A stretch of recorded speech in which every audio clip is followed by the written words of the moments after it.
welcome back again with another episode of Thought Riot Podcast, where we bring you honest, intelligent, unscripted, and interesting conversations, bringing you the information that we get and following it wherever it leads, holding nothing back, and sharing brutal honesty the entire time with you, the viewer. We censor nothing. And talk about everything.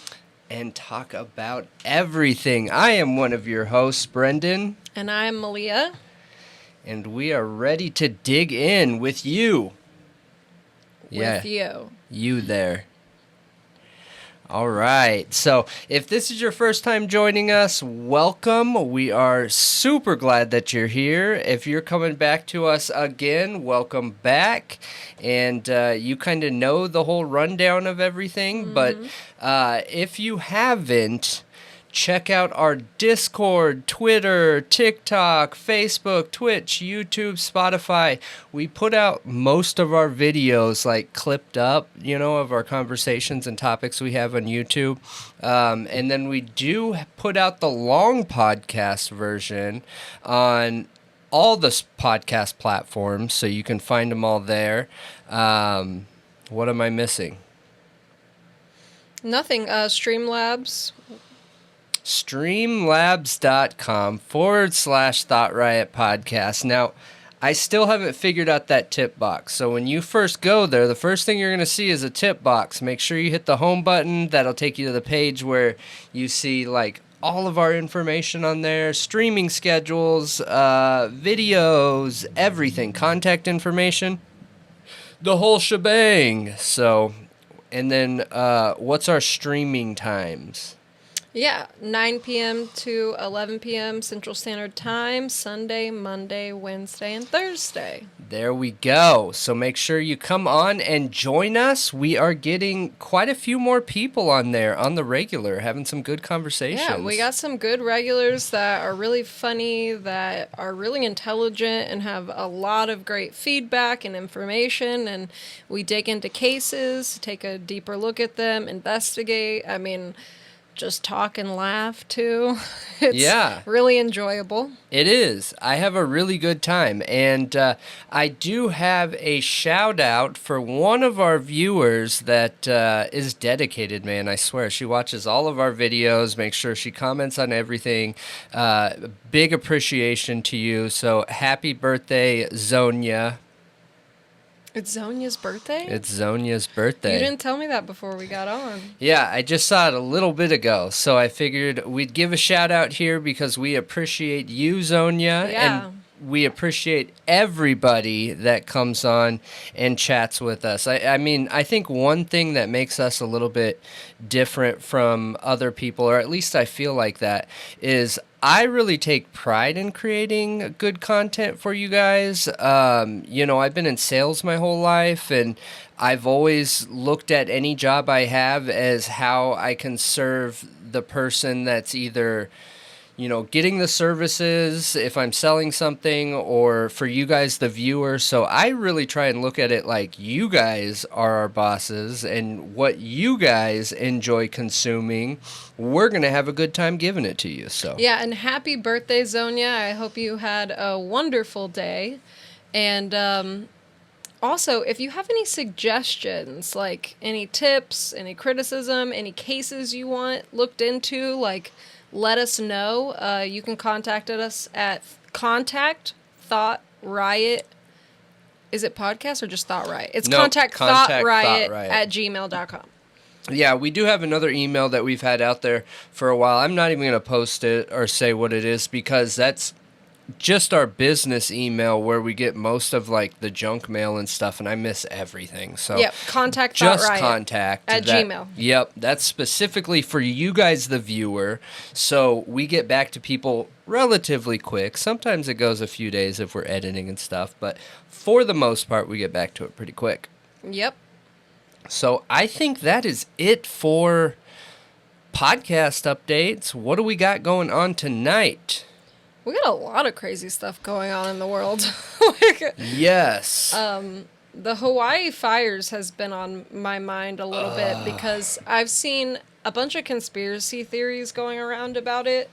But before we talk about that, I just want to say that the news has been claiming the death toll's at like 98 to 99, but the people actually living in Hawaii are claiming it's more like 480. And these residents in Hawaii have been doing it to it, man. They have done their own recovery efforts, like search and rescue.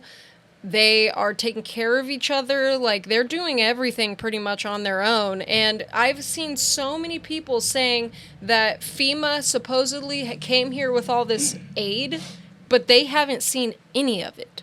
None of it. I mean... And this is leading to a ton of conspiracy theories. I just hope if you are in Hawaii, you are okay. You found a way to get out. And condolences to anyone and everyone who lost somebody in the fires. It's horrific. And I don't know what caused it for sure. I mean, I only know what the news is saying, but there's tons of conspiracy theories that are going around, even saying that it's a land grab by, like, Oprah Winfrey. I mean... And space lasers and all kinds of things. Yeah, the same thing happened with the Canada fires. And, I mean... I think it's just over the top. I think it's over the top. Like, could there be a space laser attached to a satellite? Sure, I think it's a plausible idea.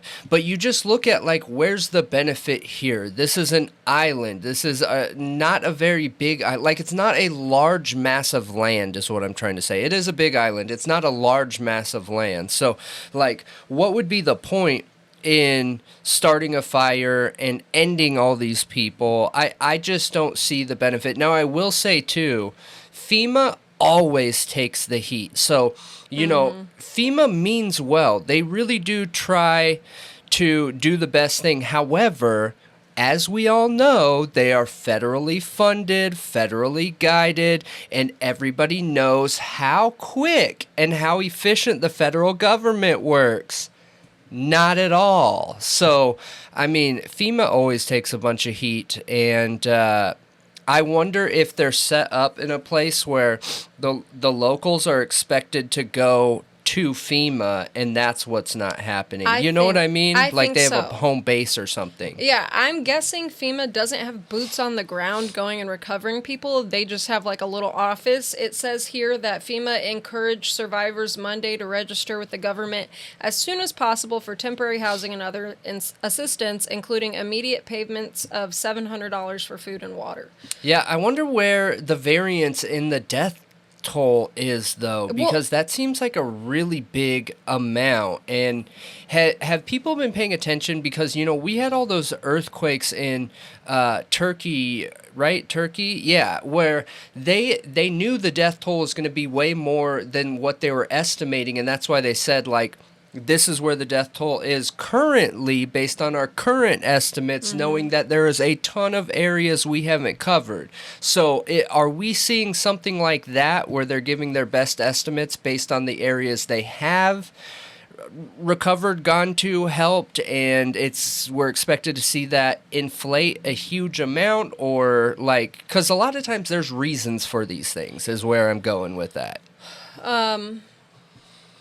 So, I guess this is coming from, the 480, I think, is coming from, like, local officials, like the mayor and stuff. Okay. Like, I think these numbers are kind of being thrown around. They ran out of body bags with the morgue. Okay. So I'm sure the body bags helps, like, we had this many and now we don't. You know what I mean? I'm sure that helps. He said, so the mayor, Richard Bisson, said he expected the figure to increase by 85% by Saturday. And, I mean, it's horrific. It's horrible. I feel like if you compare it to the Canada wildfires for Hawaii, like, just specifically this, you know, landmass, this is worse. Yeah, you're talking about, like, fires per square mile or whatever. Sure, no, I think it is worse. But, you know, Canada has fires all the time. We researched that, and we covered that topic, which you'll see a picture here, and some of the conspiracies that come with it. That doesn't make either one of them less than. They're just two different situations, and all we can do is hope that they get more aid there and they're able to get these things taken care of. Is there a reason? So do they have planes out there that are putting these fires out? Yeah, I mean, they're trying to put the fires out for sure. Okay. But this, I think her name is, Allison Medina. She has been out volunteering and helping, and she said there's several military bases in Oahu. Like, yep. Why is it lacking? Why are they not here, like, recovering people, helping? And she also was talking about how they didn't turn on the emergency sirens. Like the tornado sirens, those are supposed to be for any emergency. Okay. And that's a big point of contention that I've seen online around, like, across the board, is that no emergency sirens were turned on, so nobody knew. Like, this was like last minute, oh my God, there's a fire, and people were like running into the ocean and fleeing. I mean, that's wild. I don't know. The one question I would have in that situation is, have they ever turned on the sirens in all of the history of having sirens for a fire? Because just maybe you have somebody that's working those sirens not realize that they're for fires too. You know what I mean? Like, a lot of times we find explainable things, even though this is even though I'm trying to find ways to explain it, you guys, I don't want you to think that I'm minimizing this situation. It is an awful, awful, awful situation. One of the worst, period. I can't even imagine being in some of these people's shoes, losing what they've lost, and I can only hope for the best outcome for this horrible situation. But I think that in a lot of situations, a lot of things are explainable too. You know what I mean? Yeah, it just sounds like there was a lot of delays in getting people help. Like, Red Cross came 4 days late, and she said they don't do anything but stand around. And, I mean, this isn't the only person criticizing the aid efforts. Like, there's many that are saying the same exact things. So I don't know what could be the cause of that delay. I mean, governments always are kind of slow. Maybe it's because... I don't know how often fires happen in Hawaii, but maybe this is, like, unprecedented and not really... Like, they didn't have these systems in place the way they do in California, for example, to, like, hit it hard right away. Yeah, I mean, I can't think of a fire in Hawaii area as far back as my memory goes, so... Yeah, but I do hear, like, even from people who aren't typically conspiracy theorists talking about not wanting the government to come in and, like, save them and, like, their homeland basically be taken over because it's all destroyed and now they're going to have to rebuild. And what is that going to look like? Okay, but how can you have it both ways? You want help, but you don't want the government to come in and manage the land? I know. It's hard. People are in, like, they've lost everything. I get it. But I feel like this happens a lot in natural disasters. It happens every natural disaster. Yeah. That's what, we're all critics, and us too in this situation. So, anyways, I just hope that everyone comes out, as unscathed as possible. I mean, they're not. But... I know, but, like, I can hope for the best outcome of a bad situation. Yeah. So... I hope whoever's still alive is getting the help that they need. And it says that you can apply for FEMA aid through the app. Okay. Or their website. Yeah, so if you're in Hawaii area and you're seeing this, go on the app if you need some additional help, or leave us a comment. Let us know what's going on. If there's anything that we can do to let people know to help, something like that. So, our thoughts are with you. So. Yep. Stay safe out there. A California woman finds a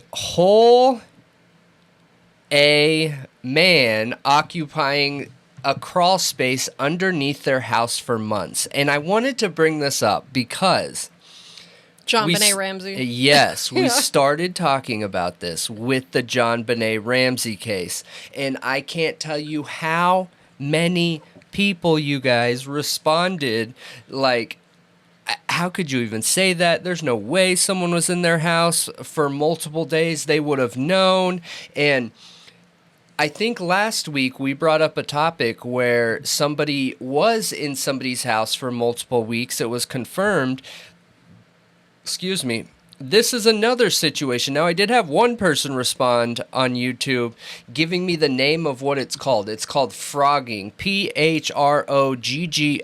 Frogging. That is living in someone else's home while they're there, which is scary but interesting. So this TikTok user, Ashley Gardino, shared a video of her finding a man in her home's crawl space. So basically, basically what happened is they heard a noise. She didn't know what was going on, but apparently the noise was loud enough and clear enough that they were concerned. She called 911. After she got off the phone with them and the cops were on their way, she went outside to investigate and turned on her phone, which is super smart. That is a very smart thing to do, to live stream, because then if anything happens, it's not like someone can just take your phone. Like, there's already evidence. It's out there on the internet. Yeah, absolutely.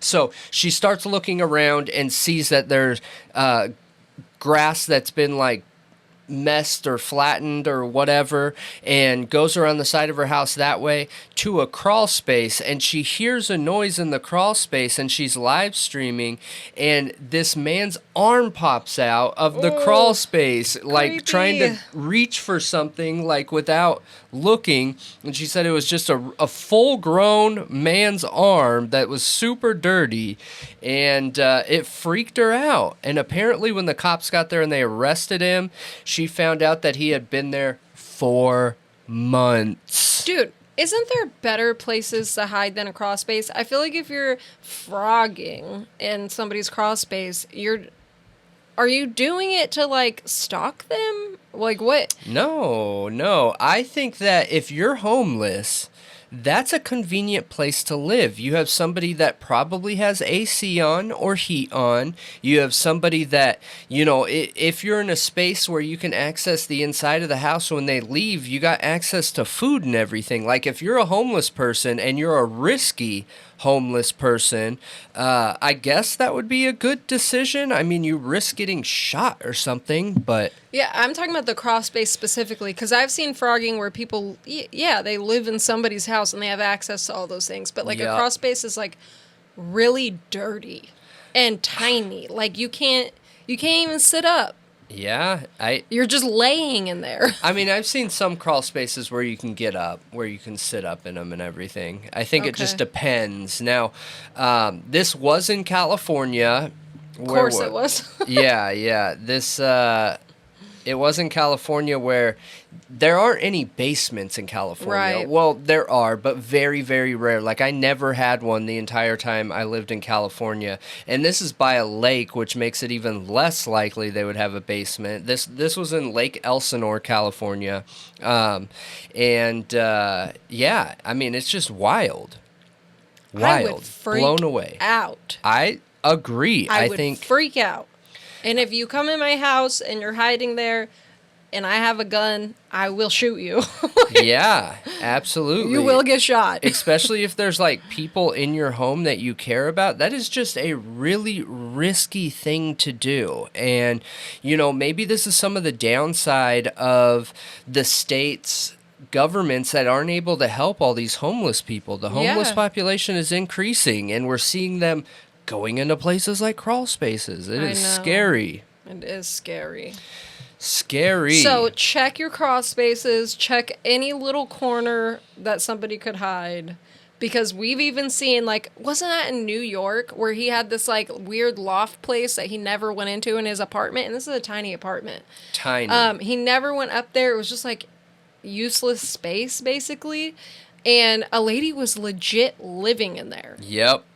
Living in there. She would get up when they were asleep and, like, step on the refrigerator and then the counter and get down and eat their food and everything, and then go back up while they were up and about in their house or whatever. She'd just hide up there when they were up, yeah. Yeah, and she did that for months also, you guys. So, I mean, I suggest you regularly check all those areas in your house because you never know. You never know. So, but yeah, that's super scary, and watch out for froggers. And that's just, it has happened so many times, even though it's not like, oh yeah, everybody's randomly going to get somebody living in their house without them knowing. No, it's rare, I would assume, but it definitely happens, like way more than you think. And it definitely could have happened in John Bonet's case.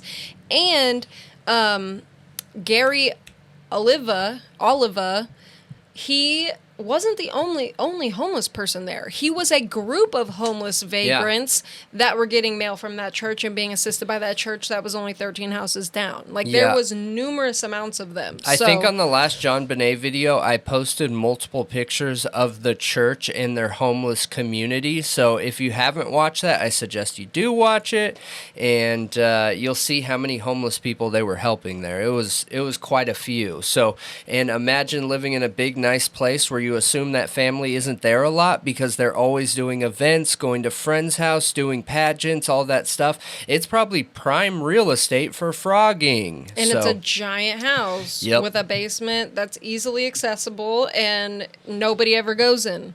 Absolutely. Check for froggers. So, this is kind of random, but interesting, I guess, coming out of the pandemic. This Miami realtor, Danielle Rendon, blew $381,000 of COVID relief money on a Bentley, plastic surgery, like all kinds of things. And so apparently she said and admitted it was motivated by her insatiable greed. I mean, well, yeah. What else would it be? So she's gonna have to go to prison for 3.5 years because of it's fraud. She fraudulently obtained the money. Of course. I think that's fair. That's money for people that were in need at that time. Even if you're one of those people that feel like the government was spending needlessly and some of the government's decisions had put us into the financial decision that we're still dealing with today with the inflation and everything, it doesn't change the fact that this money was for victims, okay? And any dollar that was taken out of that fund is a dollar taken out of the mouths of potential victims that needed it, okay? You don't know if a life was on the line that, if they would have just had a gallon of milk for those vitamins, they would have been able to pull out of it. Like, we don't know that, but I think it should be 3 years. So this is a plea deal too. So they were going to try to get her on 6 counts of wired fraud in additional to what she pled guilty to, which was 2 counts of money laundering and 1 count of aggravated identity theft. Don't mess with the government's money. I think everyone knows that one. But she basically said that she didn't consider like the victim with it being the government, which I thought was interesting for her to admit that. At least she pled guilty and didn't make the government spend more money trying to prove that she did this. Yeah. You know what I mean? Yeah. But she just saw them as the U.S. government. It's a faceless entity. Like, who's the victim in this situation? You know what I mean?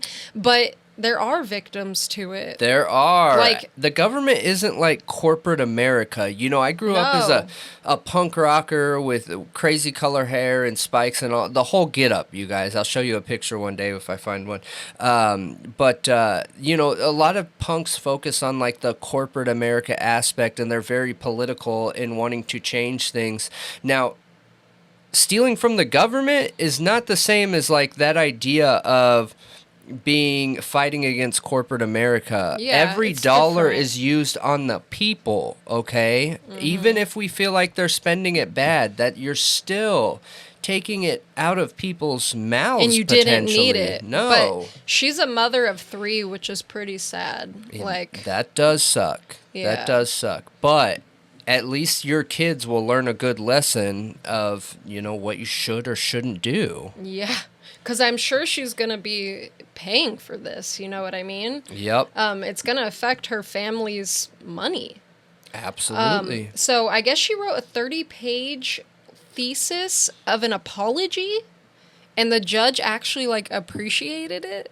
Okay. Which I thought was crazy. I never heard of that before. Like, Jeez. a 30-page apology letter?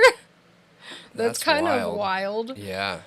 But yeah, I mean, she said that it's easy not to see that she was really stealing from her friends, neighbors, like, you know, other citizens in this country. Sure. And I think it's an important thing to think about, because I know when I was a kid and, like, I would steal from convenience stores, I saw it as a faceless victim, but they were corporations. Yeah. But it does, in the end, affect somebody. Yeah, I think it does affect somebody in the end. Absolutely. This is way worse than stealing, I think, from a corporation, but there's still a victim in the end. There is still a victim, absolutely. Even if it ends up being like, you know, there's enough stolen property that they need less shelf stockers or something like that. You never know, okay?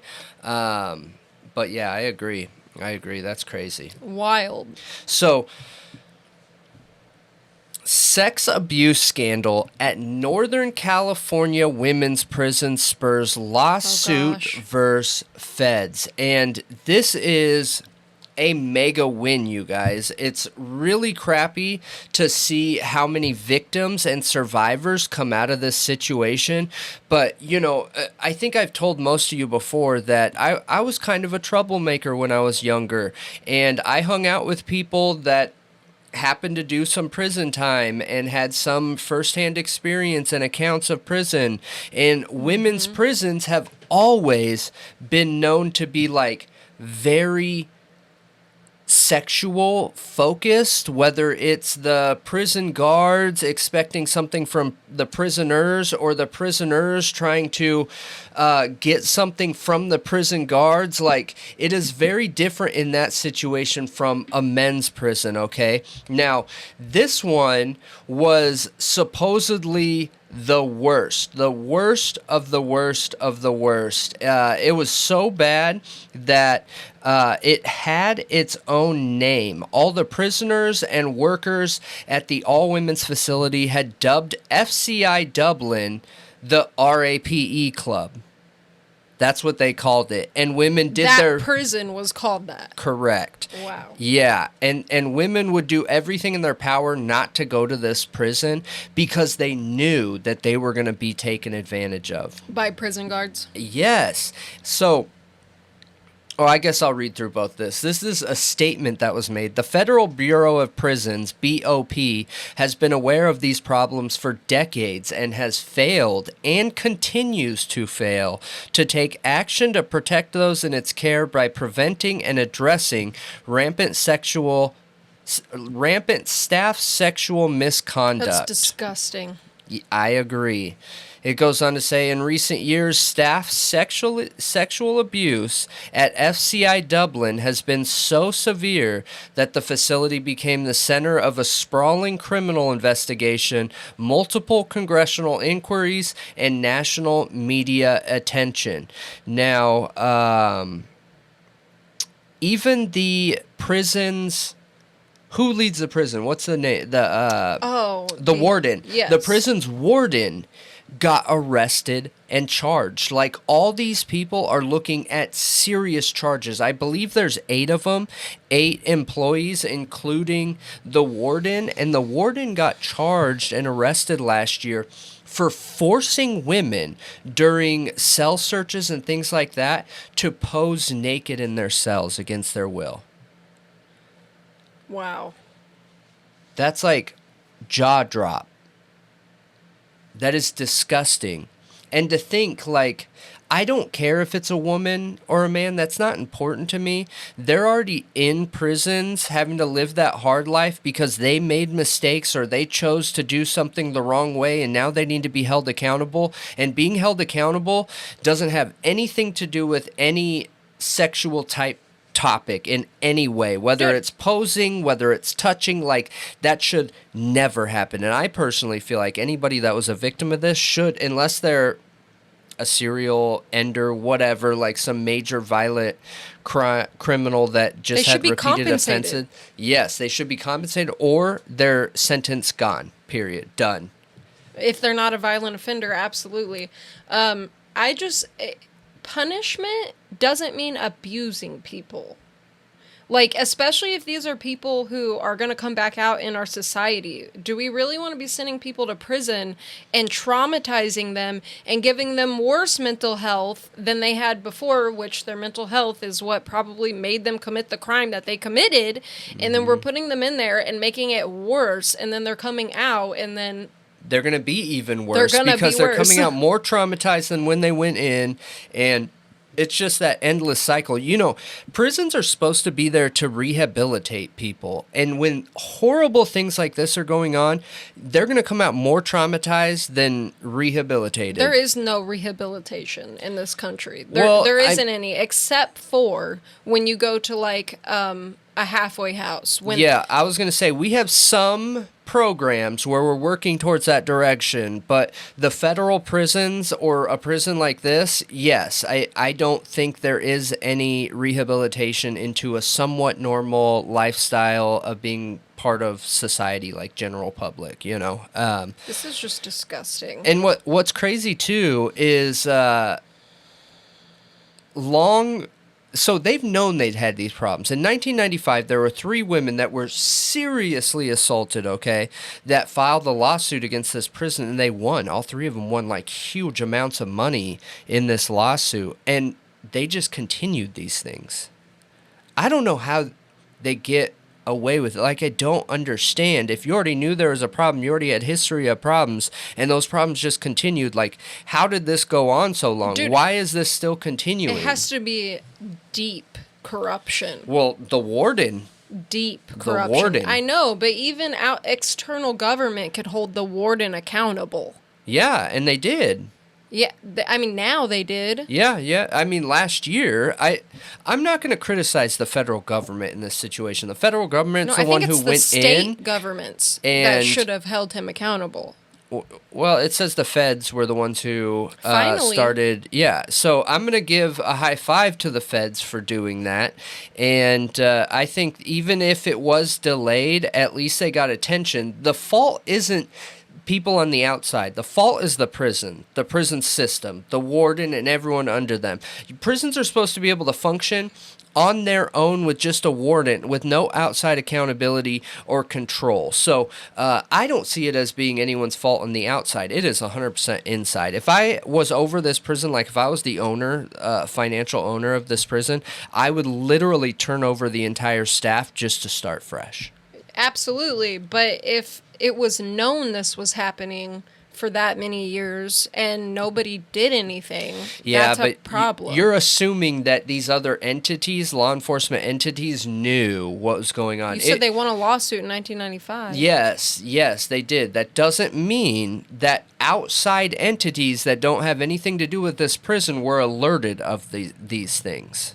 So, you're assuming that they know that's what's going on when they don't have any connection to this. So I don't think that's fair to hold someone accountable like that. Okay. This was all inside, and I think we did the right thing taking care of this. Well, yeah. And I just hope that it gets changed. I mean, yeah, I'm glad it finally was taken care of, and I hope it puts forth some kind of policies, some kind of way to prevent this from happening in other prisons. Well, they shouldn't be privately owned. Agreed. Gosh. They should not be. That's the problem. That is the problem. Yeah. Let us know what you think. Yeah. So, another crazy headline I saw, which I do believe I saw this a while back, but I didn't look into it too much. But this is, you remember we covered, it was Elizabeth, it was the Canadian serial killer nurse. Yep. That injected... Canada's first, I almost said Canadian. Elizabeth something. Canada's first women serial killer. Who was a nurse, yeah. So she injected elderly patients with insulin, right? Mm-hmm. And she would OD them on it, and they would die this, like, prolonged, horrible death. Well, this is essentially what Lucy Letby was doing as a neonatal nurse to babies. I heard it was a lot worse, but go ahead. It was worse than that. Yeah. She did many things, but she was also using insulin too. Yeah. So she was found guilty this Friday of killing 7 babies and attempting to kill 6 others. I know. And that's just what they can connect her to, you guys. It's probably more. It was probably more. I don't know if they're like character assassinating her or whatever, but when I was just reading very quickly on that, when I was looking up some of the topics for tonight, all of her coworkers didn't like her, according to what I was reading, and said that she brought the entire mood down, and everyone that worked with her could feel there was something wrong there and something going on. And they're the ones who started connecting that, hey, we have this huge spike in deaths every time she works. That's terrifying. And what scares me in that is that it wasn't like the Canadian serial ender, because she was literally torturing the babies. She was not doing it in a way where she was just trying to one-shot end them. So basically what she did was she injected air into their bloodstreams, into their stomachs, and milk with the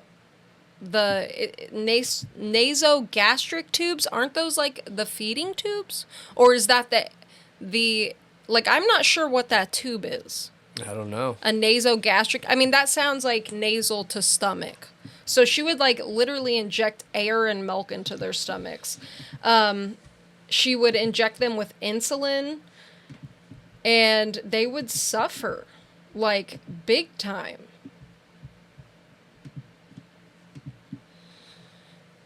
She would also interfere with, like, their breathing tubes and stuff. But in court, she cried and said that she wasn't guilty and that she deserved to live and that she always did her best to take care of the babies. Yeah, I mean, psychopath. It's wild. Like, I just don't know how somebody could do this. Yeah, I don't either.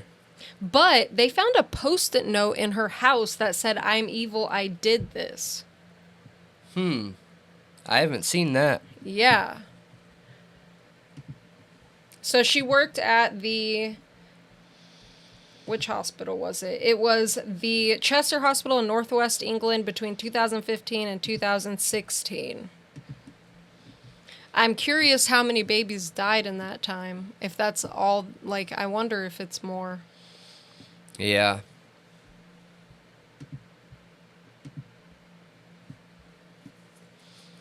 But she also did stuff like if they had vulnerabilities, like, you know, because it's a neonatal unit. So these babies aren't like normal, healthy babies. She would exploit whatever it was that was wrong with them and make it worse for them.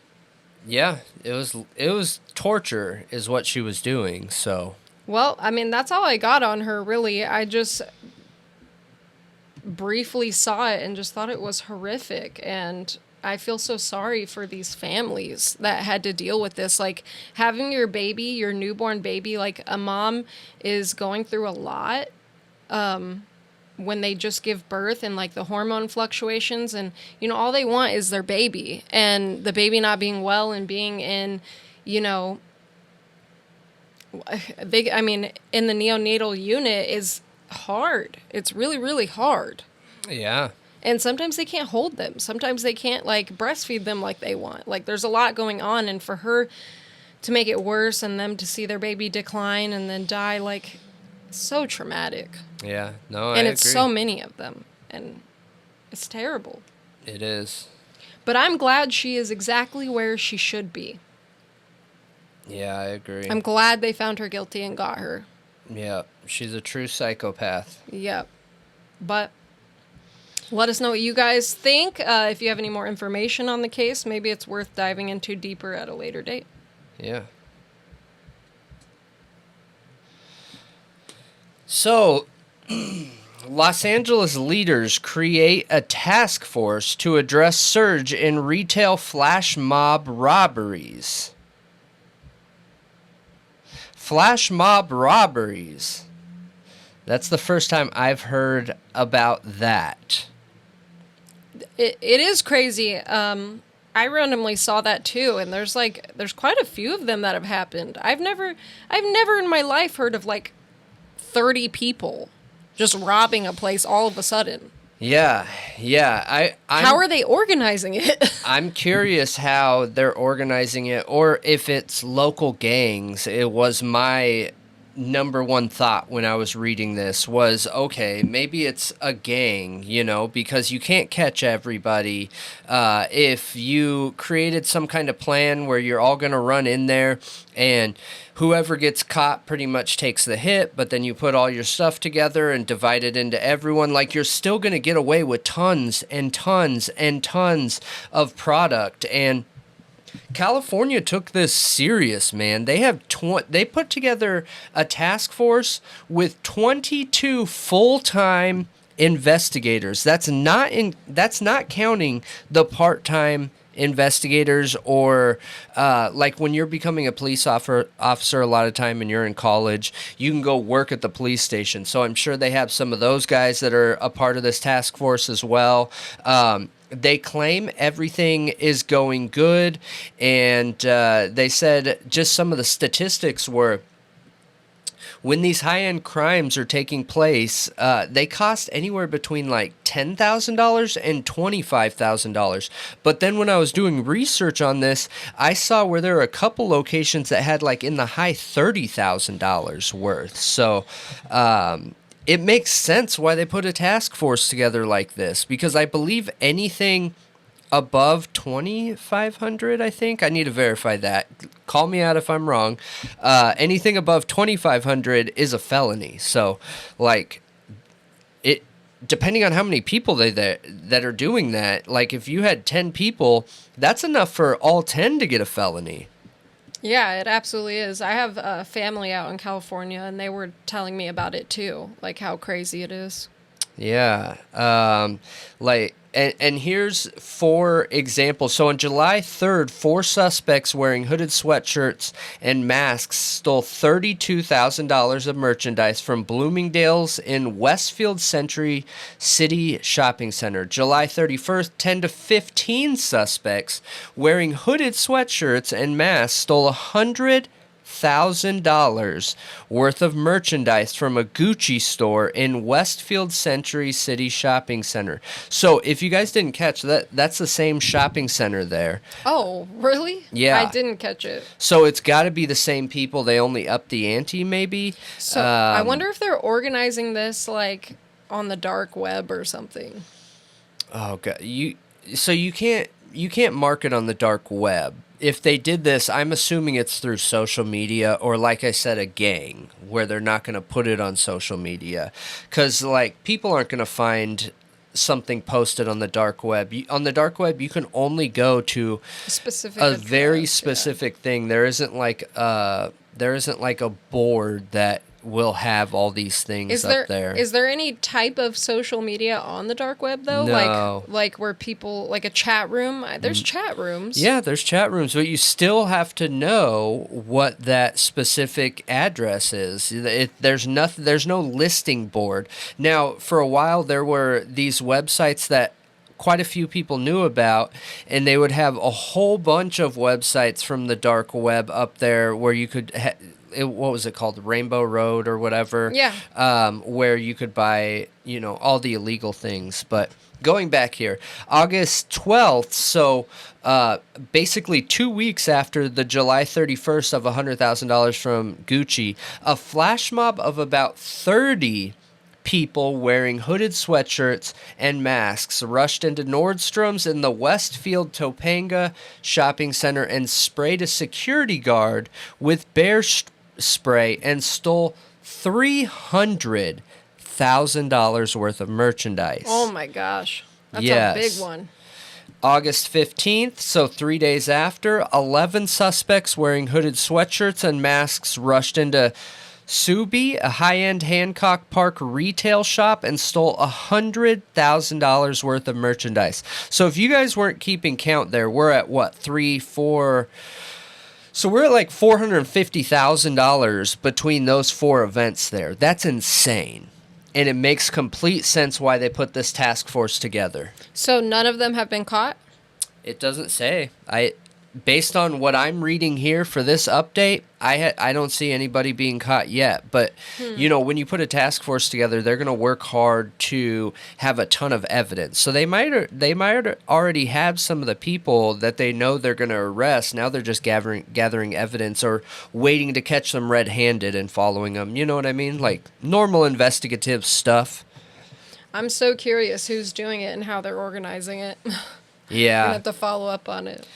I'm curious about the 30-person one because, like, a gang makes sense for, 10 people, 12 people, whatever. But when you get up to the 30 people, like, that's a pretty big organized plan of action, It's wild. It stands out. So I'm super curious about this. If you've ever seen one of these, not a flash mob, but the one where they're actually stealing things, leave a comment. I want to know how it was for you. Like, is it chaos in there? Are people scared? Are people, like, hiding from these people because it is so aggressive and over the top? Or, because I didn't watch any videos with this or anything. I just saw this posted and I was like, oh my gosh, that is the weirdest thing I've ever seen in my life. A flash mob of theft. Yeah, it really is strange. Phew. Let us know what you think in the comments. And watch out for those flash mobs. Flash mob robberies. Yeah. Is that it? I think that is it for our news updates this week. So this one is a crazy one that I am still trying to figure out. The story is Alicia Navarro. Now, this was a 14-year-old child when she went missing, okay? She went missing 5 years before her 15th birthday. Now, 5 years? 5 days before her 15th birthday. Now, this story happens to have a somewhat happy, weird, uncommon ending that we'll get to. She is alive, okay? She is alive, but there are a lot of question marks here, like a lot of question marks in this story. I don't even know what to make of it, honestly. So, who is Alicia Navarro, okay?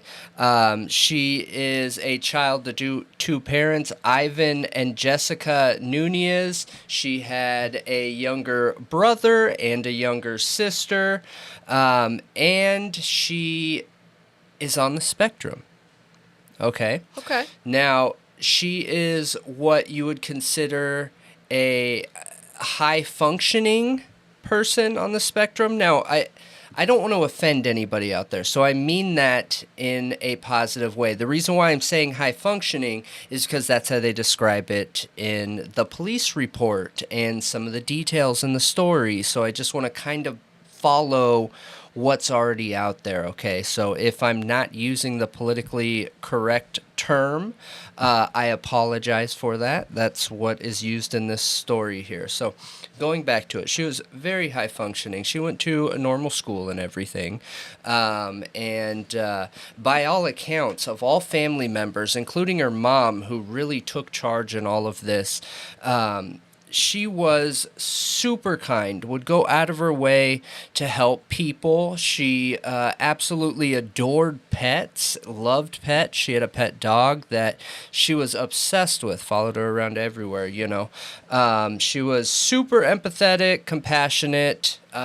She was a great student, made honor roll almost every year while on the spectrum. That is incredible. Yeah. That's amazing. That is amazing. A lot of times, too, I do want to say, now every case is different. That is the beautiful thing of autism, right? Is each person with autism, there isn't one that's alike from the other. Now, Alicia struggled with social skills, okay? That's a very common thing that we see, not in everybody who's on the spectrum, but quite a few. I would say more statistically, people on the spectrum have issues with social abilities and things like that. Yeah. Well, she did as well, and she was really close to her family. Now, her father, Ivan, wasn't her birth father, but by all accounts, I mean, he was that, you know. She didn't have a relationship with her actual birth father, but she was really close to everybody in that house, and that's what makes this story so much more disturbing. Now, she had a group of friends that she was really close with from kindergarten, and as she got older, she started moving a lot of those friendships to online, which is actually really common for people that are on the spectrum. When I started reading into this story, I started doing a little digging because I was curious. Now, do people that are on the spectrum, do they relate with computers better? Is that something that, you know, they're more successful at because communicating? It's not... Yeah, communicating with the computer itself, because you hear these people out there that can just talk computer code, you know what I mean? Mm-hmm. But they don't have a lot of great social skills. Well, she was one of those people that just understood everything online, you know, and she had quite a few friends online. She would come home from school and immediately get on her computer and play with friends and be on Discord talking to multiple people. And, you know, her mom looked at this as a positive thing. She was socializing. I mean, other kids her age were doing the same things too. It's kind of with the times too. Like, that's just kind of what a lot of people do now. Absolutely, absolutely. Myself included. Yeah, autism or not. Absolutely.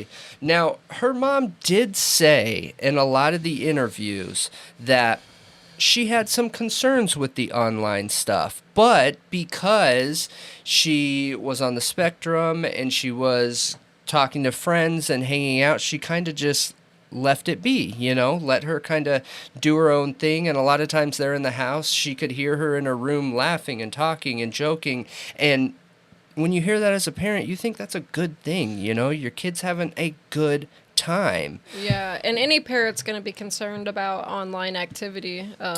Did she monitor it at all, or did she just kind of let it go? She didn't monitor it. Yeah. But, okay, so this is something that I noticed when I was watching a lot of the videos when I was getting caught up on this, is you can tell right away her mom is very computer illiterate, okay? So, and we see that in a lot of families, not so much today as we did 10 years ago, but I would just suggest to parents out there, if you have a kid and they love their tablet, they love their phone, they love their computer, I would probably reach out to someone that could teach you a little bit, you know, to help prevent a situation like this. And that's just side note from the story here. Yeah, because kids without a fully formed frontal lobe aren't going to make the smartest decisions always, and they're not always going to be able to tell if somebody has nefarious intentions. They aren't. You don't get tone, you don't get to see who they are, and you said it right. A kid that doesn't have a fully formed frontal lobe isn't going to be able to connect those things, you know, especially if in the worst case situation they're talking to somebody that does have a fully formed frontal lobe. You know what I mean? Right. Talk about a leg up there. So going back to what we were saying, she was obsessed with her technology and computer and her MacBook Pro and her video games, Xbox. She had everything going with the electronics. Well, the months leading up to this, her mother said in multiple videos that her behavior started to change. She started to see some changes, which in my opinion isn't that uncommon, especially if your socializing is increasing. Then, you know, we're humans. We like being around other people. We like socializing with other people. And what comes with that a lot of times is listening to new things, doing new things, new experiences, and it just kind of comes with the territory. Now, she was for many years obsessed with pop music, kind of what was hot and what was out there, what was on the TV. Well, in the months leading up to this, she changed and started listening to classic rock, like Pink Floyd, which I feel like that would be a red flag to me, okay? A 14-year-old listening to Pink Floyd. They're clearly talking to somebody older. Yes. Absolutely. Yes. So, you know how many kids I've talked, not even kids, when I say kids, I'm talking like 18, you know what I mean? That have no idea the history, the background, anything to do with Pink Floyd. You know, that's just different time. Yeah. So she started listening to bands like Pink Floyd. Her behavior started changing a little bit. She all of a sudden, so she was always into like, what's it called? Is it manga? Manga, yeah. Yeah, she was always into manga, but she started changing to like comics, like old school classic Batman, Spider-Man comics. Again, that to me sounds like a red flag, but I'm not trying to criticize her mom here. But you know, a 14-year-old, those comics are back in the day, like they don't even have a lot of new anime, ones manga. That's kind of the mainstream pop music, now. That's what a 14-year-old, a typical 14-year-old is going to be gravitating towards. It is, but I got to say her mom sounds amazing, okay? And that's why I want to be very clear. I'm not trying to criticize. Her mom sounds like she was doing everything in her power to help her daughter out. Now, when her daughter started showing interest in comics, she even approached her and asked if she could get a really expensive comic, like $2,000 comic, okay? I don't even remember the name of it because it's not important. It's Spider-Man and Iron Man some edition, okay? But it was $2,000. So her mom got it for her. Dude, yes. No, that's crazy. Yes, I could never. Her mom got it for her, trying to be supportive. They weren't rich either, were they? Because I'm pretty sure I've heard of this case before, and I don't remember them looking like they were rich. Yes, they weren't They didn't have rich. money to blow like that. They weren't rich. Now, with all that, as she was getting older, her outfits also started to change. Now, being on the spectrum, her mom was saying that her whole life, she's always worn long sleeve shirts, whether it's a sensitivity thing, even in Arizona where they lived, you know, being so hot, she still wore long sleeve shirts every day. Well, she started asking for different outfits like no sleeve shirts, open back shirts, what her mom specifically pointed out, just more revealing clothing in general, you know, which again, isn't uncommon at that age, but you know, all these changes started to happen at once. So her mom detailed one specific situation where she asked to go to a mall with one of her like BFFs, okay, this guy that she's known since kindergarten. And when she went to the mall, she everything seemed fine and everything. Excuse me. She, according to her friends, after the situation happened, a couple things happened at the mall. She started talking to some guy that she met there, and she had a burner phone, a cell phone that her mom didn't know about, okay? Uh-oh. Yeah, which shows there was some kind of weird secret stuff going on. Yeah, you know what I mean? She was hiding stuff. Yep. Absolutely. Right around that same time again, her mom also noticed that she had a hole in her screen, in her window in her room.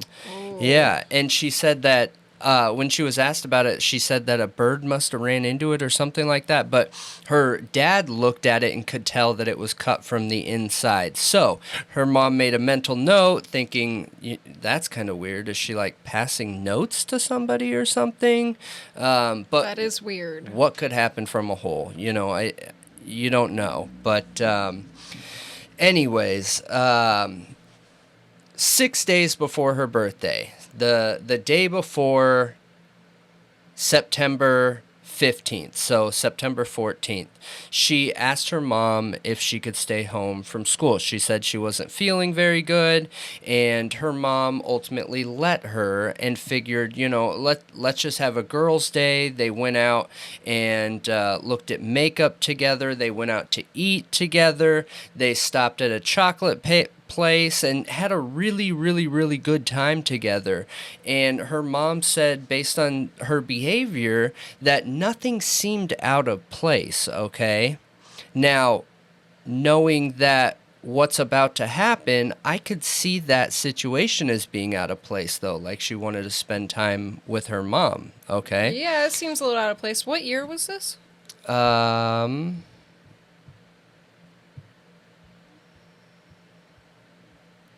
I don't know. Do the math. Okay. So she was 14 and 18, so I don't know. Look it up. Yeah, that's okay. Go ahead. So on September 7th, okay, so the day after that nice day she had with her mom, her mom woke up, okay, and actually, I'll take a step back. There was one more weird situation. So that night she was her mom was up waiting for her dad to get back, and Alicia was up around 1 a.m. and she was outside of her room going to get a drink, something like that, and she ran into her mom, which she seemed surprised, like, didn't expect her to be up at that time, and asked her what she was doing, said she was grabbing a glass of water, and went back to her room. Her mom didn't think anything of it. But now fast forward back to where I was that morning. So 7 a.m., September 15th, her mom got up to make breakfast, do the normal morning things that she did every morning, and realized that the back door was cracked. Did you find out what year? 2019. Okay, 2019. Yep. I wrote down the dates and not the year. Okay, so she got up and the back door was cracked, okay? She didn't think much of it. She shut the back door, but then when her dad walked out, she asked him if he had left the door open. He didn't, but he immediately went to go check on Alicia, okay? Yeah. They realized she wasn't in her room, so they started searching the house. They realized she wasn't in the house, okay? So the door was cracked, they went in the backyard, and they could see a path, essentially. They saw footprints leading over to the side of their house, where they then found bricks stacked, a chair, a table with something on top of it, makeshift stairs to be able to jump over the wall, okay? Now, her mom was freaking out at this point. They didn't know where she was. They went back up into her room to search a little bit further, like clues, try and find clues to what's going on. And she found a note, okay? Mm-hmm. And that note said, which you guys will be seeing it on the screen here, it says, "I ran away. I will be back. I swear. I'm sorry. Alicia." Okay? Oh my gosh, that would be so horrible finding that as a parent. It would be. Like, why? Why did you do that? And I can't even imagine how it would be when you're the caretaker, okay? Because she was on the spectrum. She was high functioning, but sometimes some of those social skills that allow you to be able to function in normal society take a little bit longer with somebody that's on the spectrum, Yeah. So she freaked out, called 911. 911 came. They searched around. They did some digging. And yes, it looks like she ran away on her own accord, okay? So that made her not eligible for an Amber Alert. But through the next few days, her mom did some digging, and they found out that they were eligible for a Silver Alert, which is for people that go missing or can't be found or lost that have a mental disorder. Or like old, I think it was... Or elderly people that... They don't have all their wits about them anymore. Yes, okay? yes. Yeah. So people that deal with some mental issues or elderly people. One random weird detail I remembered is that she took her laptop and her phone, But she didn't take the chargers. I know, and I was getting to that part, but I know that's super strange. That makes me feel like she was planning on coming back soon. Yeah. That makes me feel like that. Something happened, yeah. Yeah. So, because the police saw this as her running away, they didn't put as much into it as they would for a kid that they think was picked up, taken, you know what I mean? Now, I'm not putting them down. Police have their rules and how they do things and everything like that. And she left a note. She left on her own accord. The police thought, okay, normally when kids run away, I mean, I ran away. I ended up coming back. Normally when kids run away, they come back, you know? So they weren't quick right off the rip, but her mom was. Her mom started going to neighbors, asking around, looking for video footage. Her mom was able to find video footage, not of Alicia, but around that time. So after 1 a.m., there was a truck that's not known to that area that they caught on the neighbor's security cam, and then leaving again. But it wasn't good enough to see if she was in there or anything like that. So. Yeah, I kind of want to talk about police not handling runaways like a kid taken, but we'll talk about it at the end. Yeah, absolutely. So, during this time, her mom, of course, was looking everywhere for her. And she started investigating her room, trying to figure out what she took. That's where we found out none of the chargers were taken, but her electronics were taken with her. She took a small backpack with like a change of clothes, I think is what it was, and a pair of metallic kitty ears, okay? Which, weird, okay? Yeah, weird. And her comics. That $2,000 comic, she took the comic with her, too, which, again, is kind of strange. Totally sounds like she's going to meet up with a dude. It does. It sounds like she's going to meet up with a guy, okay? So they get the silver alert out. Once she's gone for a while, the police start picking it up too, and the police start looking for her as well, okay?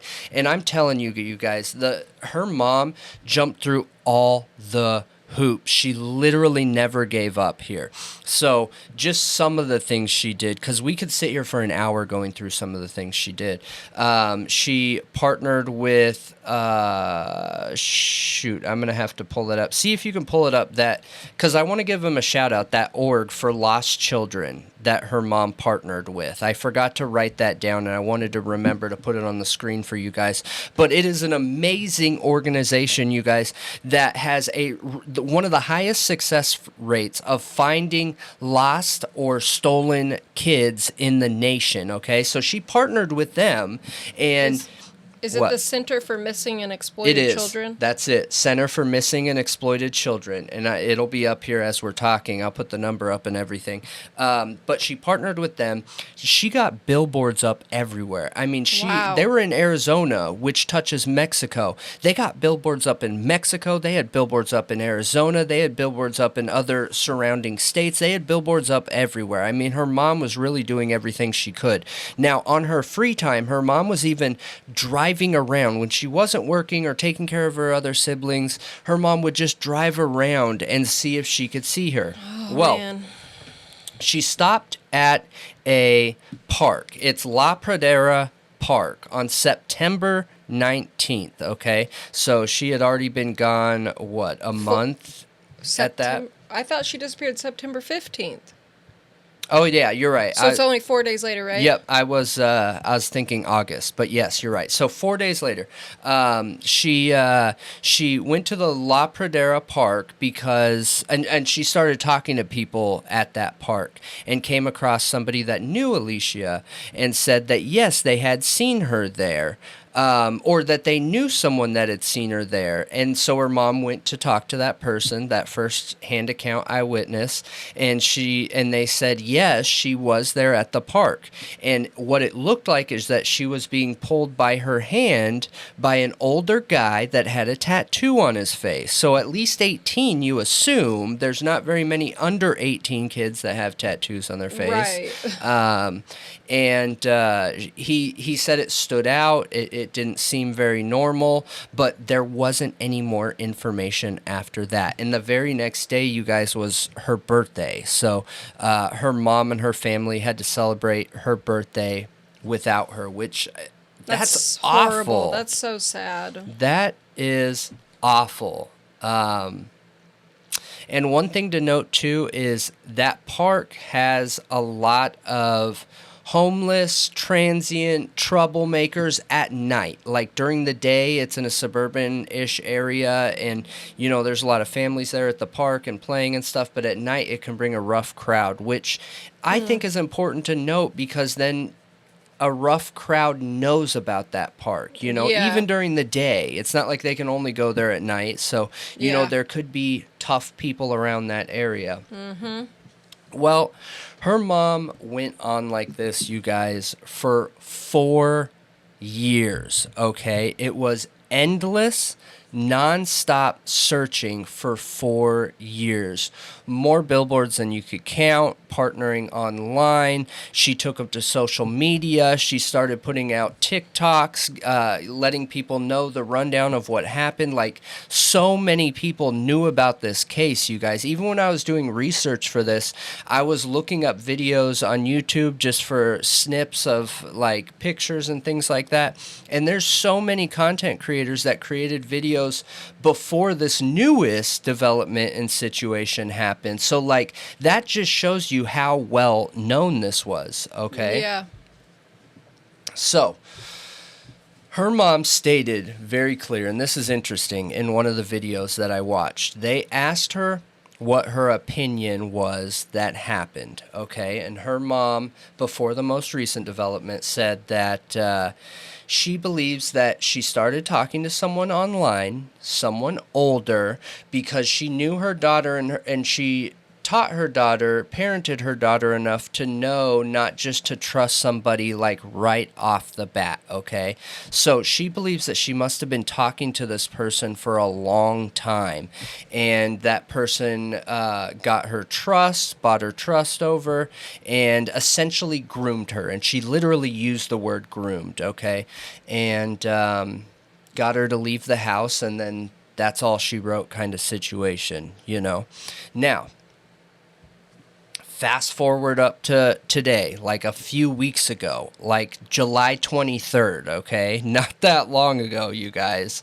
After being missing for 4 years of endless searching all over the internet, billboards, posters, flyers, everything. There was even news stories.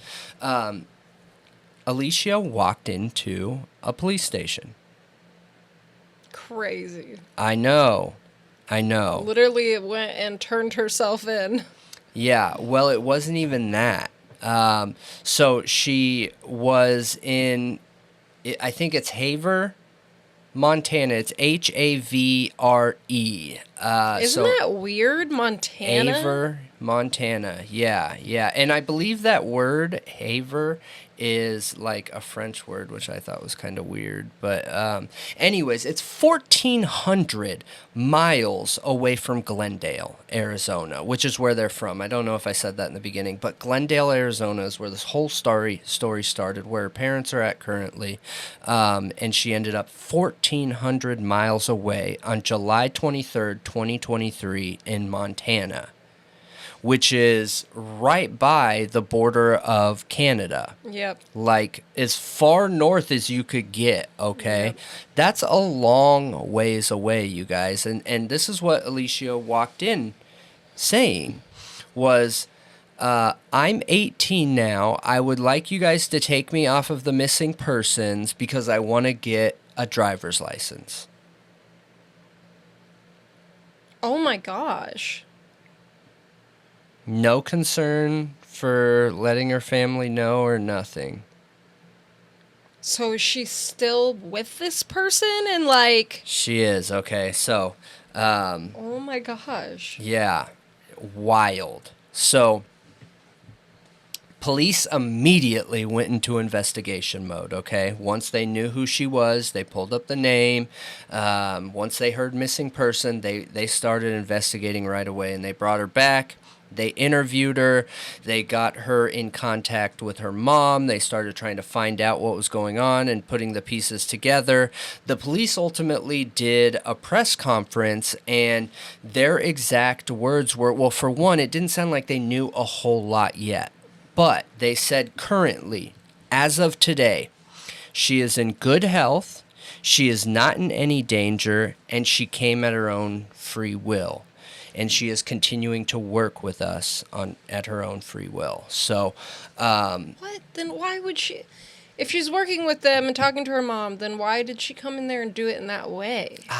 No, she wasn't talking to her mom until she was in there. I know. The parents got her connected with her mom. The police got her connected with her mom. Yeah. That's what I'm saying. Is like, if she's willing to do all of this, then why is that the way she came out? I don't know. It's just so weird. But they let her go, okay, because she's an adult. Did they have her talk to a therapist or something, and that made her like... They're really tight-lipped. The police did say, this investigation is not over, okay? Now, just a few days later, police kicked in that guy's door. Good. With her there. Good.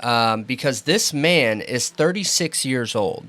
Okay. So he's clearly an adult he took her. Let's just assume this is the same guy that she left with. Now, have you seen a picture of him? No. I'll be posting a picture of him. But he is a night stalker at Walmart, the person that puts, food on the shelves and everything. A night stalker? Yeah, I know. I read that. I was laughing about that, too. His name is Eddie Davis? Mm-hmm. Yep. Jeez. And I believe they currently live on a reservation, okay? And the reason why I think that is because when I was reading up on this, there were a lot of complaints from other residents in that area saying that they felt weird about the situation.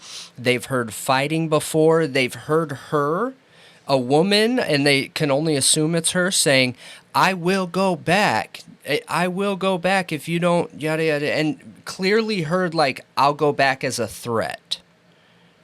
Which is strange, right? It makes it feel like she was there on her own free will. I mean, as a 14-year-old, how much free will do you really have to a manipulative 30-year-old man? Listen, I agree with you. I agree with you 100%. But now she's 18. So what can that mean? I don't know, right? But they kick in his door, and they question him. They search the house. They do everything.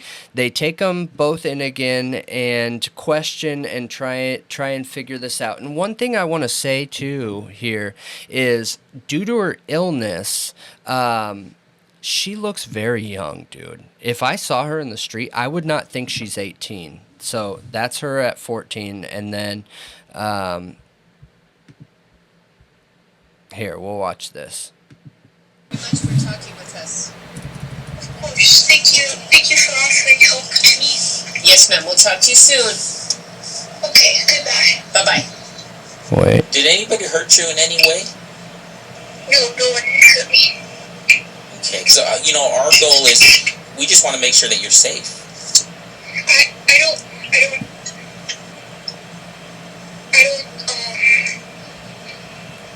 understand that. Okay, so you just heard. She looks young. Yeah, but she didn't, say, I am safe. I'm fine. She didn't say that. She looks... The way she, touches her face and is like, well, I understand that. It seems like she doesn't fully believe that she's safe. I don't know if it's that she doesn't fully believe, because you got to remember, okay, so if we're going to theorize here, if we're going to come up with ideas of how this could have went down, 4 years is long enough to feel some type of bond and connection, little bit of Stockholm type situation. Not a little bit. She could be full-blown Stockholm. Yeah, normally Stockholm in full-blown where it's like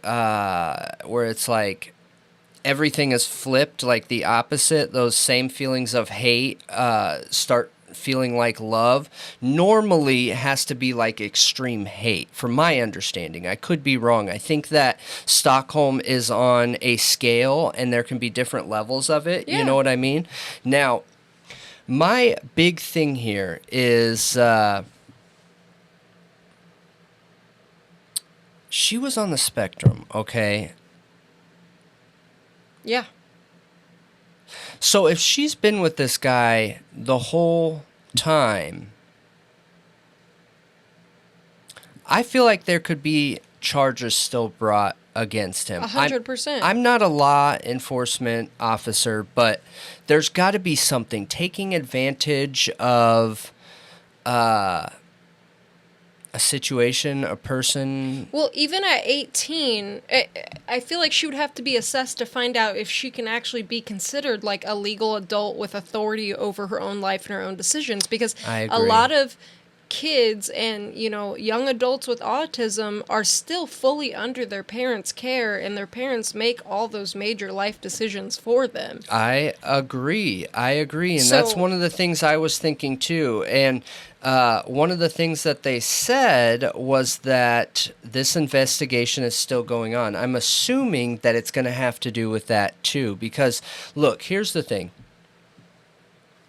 I'm pretty sure statute of limitations on crimes like that are at least 5 years or longer. I don't think there is statute of limitations for this. There's certain crimes where there isn't one. I don't think this would be kidnapping. As a 14-year-old, it's absolutely kidnapping, even if you groom the child and they were willing to come. It's still kidnapping. All they have to do is prove that he took her when she was 14. Okay. It doesn't matter that she's 18 now. If they can prove a crime occurred at that time, then he can be charged. Okay. They just need proof. Okay. Well, It's all up to the prosecutor. It's all up to the DA. yeah, I'm really curious to see how this turns out. Yeah. I am really, really curious to see how this turns out because obviously something was done wrong here. Now, Yeah. let's play flip side, okay? Could there have been something bad going on at home that maybe her mom didn't know about? Was there bullying at school? There was already some secrets going on we saw with the cell phone, the burner phone. Could there have been something going on between the family? Like, these are questions that I feel like need to be asked too. You know what I mean? That doesn't have to be directly involving the mom, but should be questioned, you know? Now, by all accounts, it sounds like Alicia wants to stay where she's at, but then that opens up, like what you're talking about, the competency thing, being able to make a logical, sound decision in a situation like this where you could have felt like you didn't have a choice. Like, one major thing I think of is, did she have easy access to a phone? Because she never logged into her social media again. Never.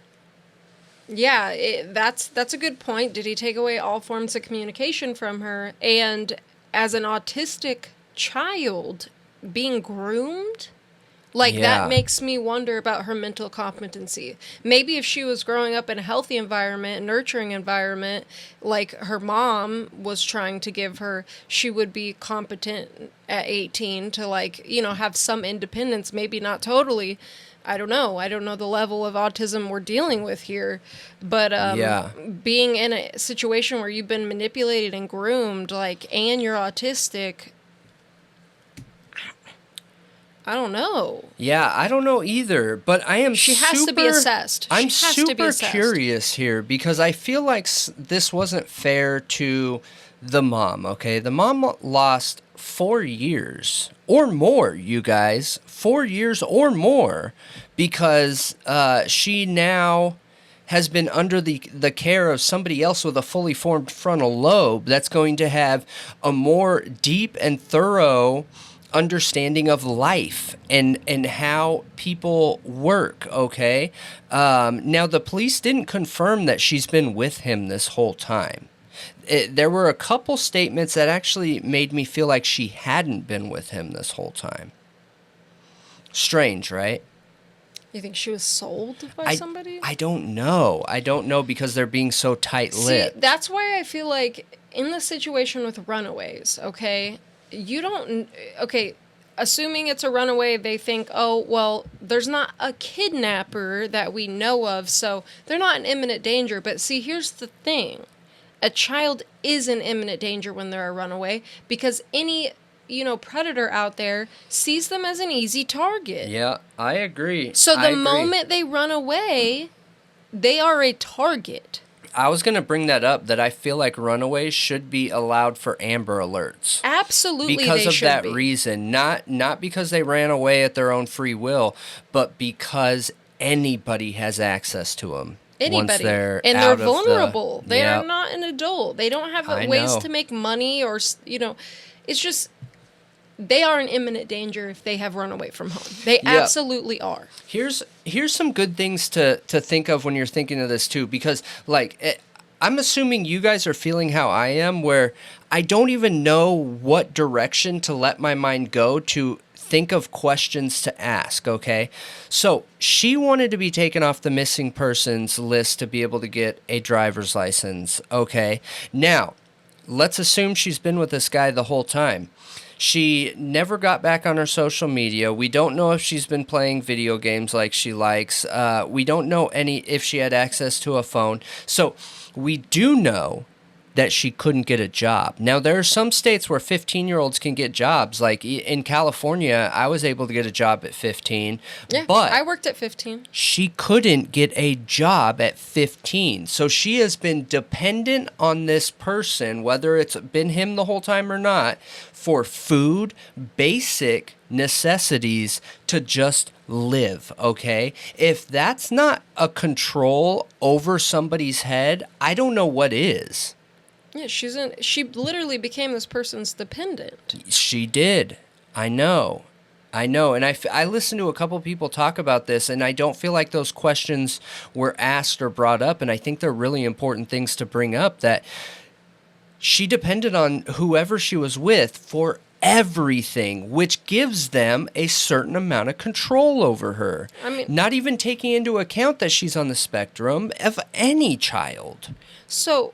Was her conversations with people online ever looked into? They were looked into. There was nothing weird there, except for one situation that happened before with her mom. So there was one time her mom looked into her online presence. I don't remember what she was talking on, but there was like 5 or 6 messages back and forth between somebody who her mom believed to be a predator, and he asked her if she liked stuffed animals, and the conversation ended up going to, well, if we didn't have any stuffed animals, would you use me as a stuffed animal? Like super creepy stuff, dude. Like super, super creepy stuff, Yeah. I'm wondering if this guy wasn't smart and told her to get a burner phone and then delete their conversation. Yeah, I think that's very possible. So after hearing all that, I'm curious what you guys think. It is just a crazy, crazy story. 14-year-old go missing, walk in the police station on her own at 18. Gosh, I can't wait to see exactly what ends up becoming of this. So the police made it very clear she's not in trouble in any way, but I think they want to understand what happened, like any of us do. Was there a crime committed? If there was, they crossed state lines. It's federal. It would be big-time charges if it's kidnapping. And, where, how, who, when, was it one person, two? Like, there's so many different ways this could go. And does Alicia need help, some additional help here, Yeah. I think one thing I left out is she was on a very strict, constant regimen of vitamins and medicine, too, that she didn't take any of that stuff. So, obviously, she hasn't been seeing a doctor. That's super concerning, but...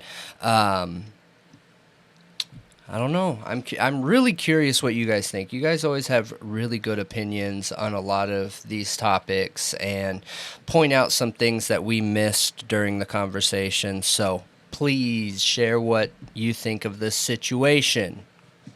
For sure.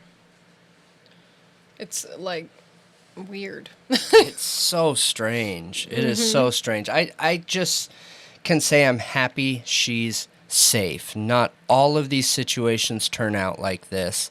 I'm really happy her mom gets to know officially that her daughter's alive and her health, at least generally, is in a good place.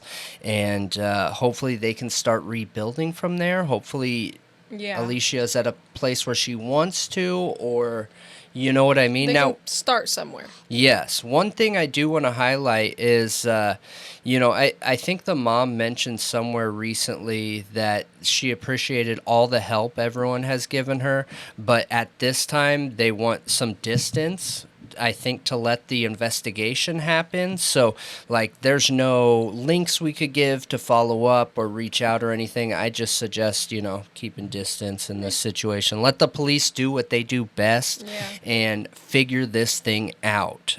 So, absolutely. Let us know. So, I'm curious. This has been all over the headlines. Have you heard about the Lindsay Shiver case?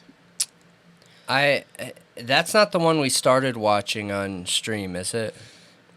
We did watch some body cam footage from their home in Georgia. So I know barely anything about it. I really know barely anything. So. Okay. So, Lindsay Shiver is 36, and she stands accused for, scheming a plot to get her husband killed. She supposedly was hiring a hitman to take him out. Okay. Now, who they are. So, Lindsay is a former cheerleader, okay? She was named Miss Houston County in 2005, and finished second in the National Peanut Festival pageant. So she's was in pageants, a pageant queen. She was a cheerleader. Her husband signed with the NFL team, the Atlanta Falcons, in 2009, I think. Oh, no, he was let go in 2009. The husband that she tried to end? Mm-hmm. Oh. He was an NFL player, and he played for Auburn University between 2006 and 2008. He comes from a family with money. His dad was the CEO of Flower Foods for a long time, like 4 decades, and stepped down in 2019, and the company was worth $5 billion. Oh, my gosh. Yep. So, they have 3 children, all under the age of 12. Okay. And on social media, and she tried to end him? Yeah, so on social media, it looked like I think they were married for 13 years. I think they met in college. They married each other. They had 3 kids, and they posted stuff on social media that made, like, dancing, like, funny stuff. Like, they seemed like a really happy couple, and I think everyone in their lives generally thought they were a happy couple. And it all started when the husband was noticing, like, some suspicious behavior in his wife. Mm-hmm. So he hired a private investigator. Okay. To see what was going on. So apparently they have property in the Bahamas. They have, like, a vacation home in the Bahamas that it sounds like the whole family, like, so Robert's family and him and Lindsay all kind of co-own this home and private jet. That they go to the Bahamas and they have these family vacations. Like, sounds amazing. Yeah. Well, during these trips, she met a guy who was a bartender. Okay. And she was having an affair with him all this time. Now, Lindsay claims that she didn't have an affair with this guy until there was already a divorce going on, and that Robert knew from the beginning, that he knew, that she told him. Okay. But he hired a PI, and clearly that's not true. I was going to say, is there evidence? Yeah. Yeah, there is. So he hired the private investigator, and he caught Lindsay hanging out with this guy named Terrence Adrian Bethel, who's 28 years old, and he's a bartender. Originally he thought she was dating this bar's like manager because they saw them together, but then Robert literally went and confronted the manager, and he's like, dude, I don't know what you're talking about. Like, I have nothing to do with her. And then the private investigator like digs deeper and sees that it's this guy Terrence. So after he found out, and he decided, I'm filing for divorce. And he filed for divorce, and it's a nasty divorce. Like, he cut her off financially. Now, they still were living together in the family home with the kids, trying to co-parent, but it got dirty because he filed. So you can file fault in the divorce in Georgia. Mm-hmm. He filed her at fault for adultery. Okay. And he also cut her off from finances, and like she gets no allowance, she gets nothing. And he wants full custody of the children and their home, which is, I think, a few $1 million. Yeah, I believe is from what the body cam footage. It looked big. It's like a mansion. I don't remember how much it's worth, but it's a chunk of money. Yeah. So then, you know, she comes back and says that he was abusive, that it's his fault because he was abusing her. Okay.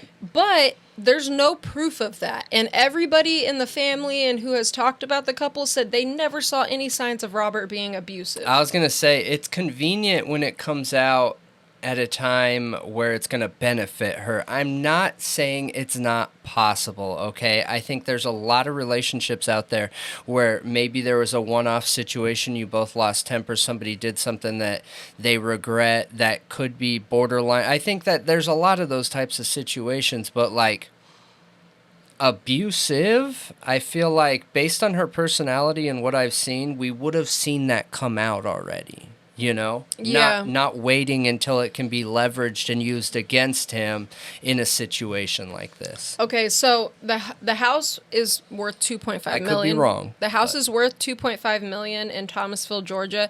But yes, I feel like there would have been signs, and I did see somebody do some digging on social media and saw some like photos on social media of her like having some kind of bloody injury that she said she got from playing tennis.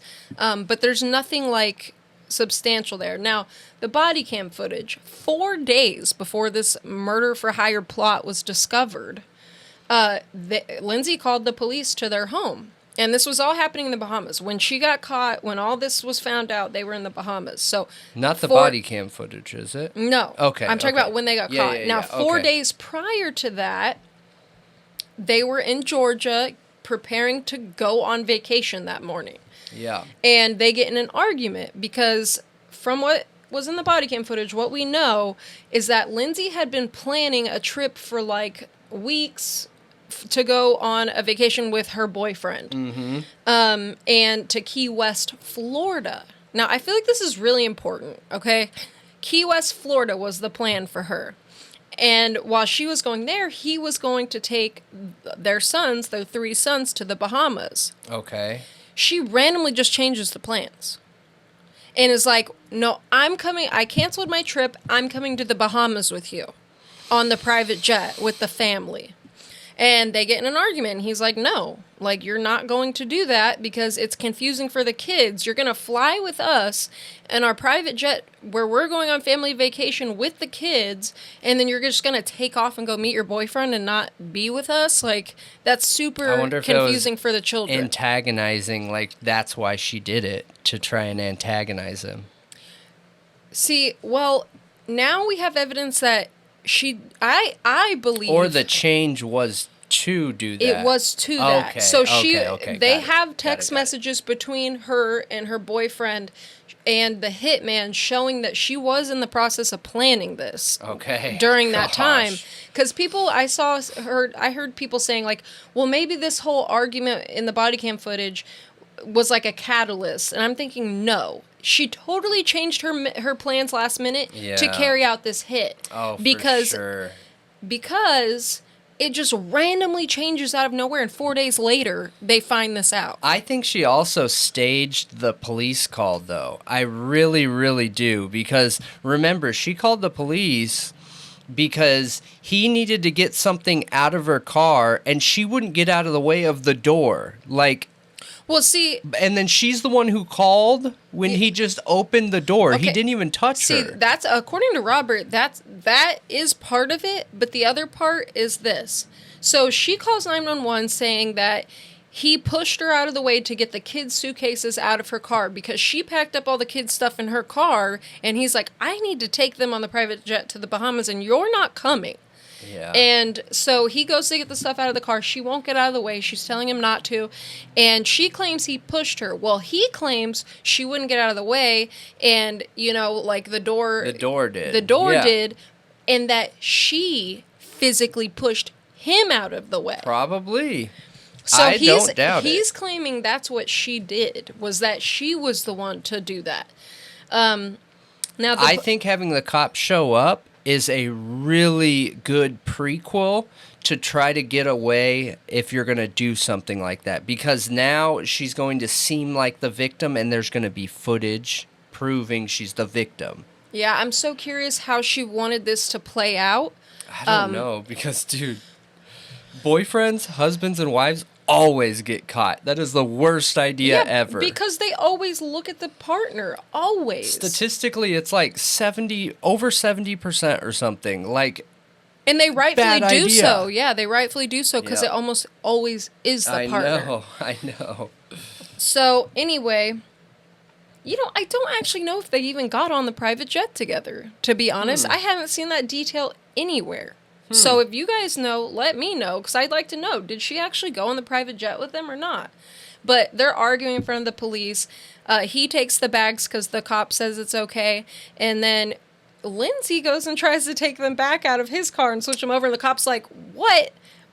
So this is what we're going to do. We're going to sit here while you guys take bags out of each other's cars and do it back and forth. No way. Yeah. That's like, funny. You know, she's like, you're just making it worse. Like, Yeah. and now you're doing it in front of your kid because Robert went and got the little one and brought him out. Mm-hmm. And Lindsay was in the process of trying to do that. And the cop's calling her out. And she's like, now your kid's out here. Like, what are you doing? Yeah. And And he wasn't even the one changing the plan. She was. She was changing it on him, which wasn't, that's not fair. That's not an okay thing to do. But clearly it's because she wanted him whacked. I Yep. think.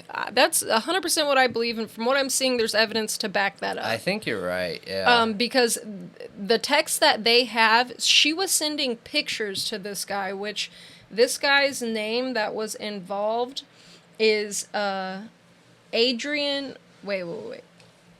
Yeah, is it Adrian Bethel? I think it is.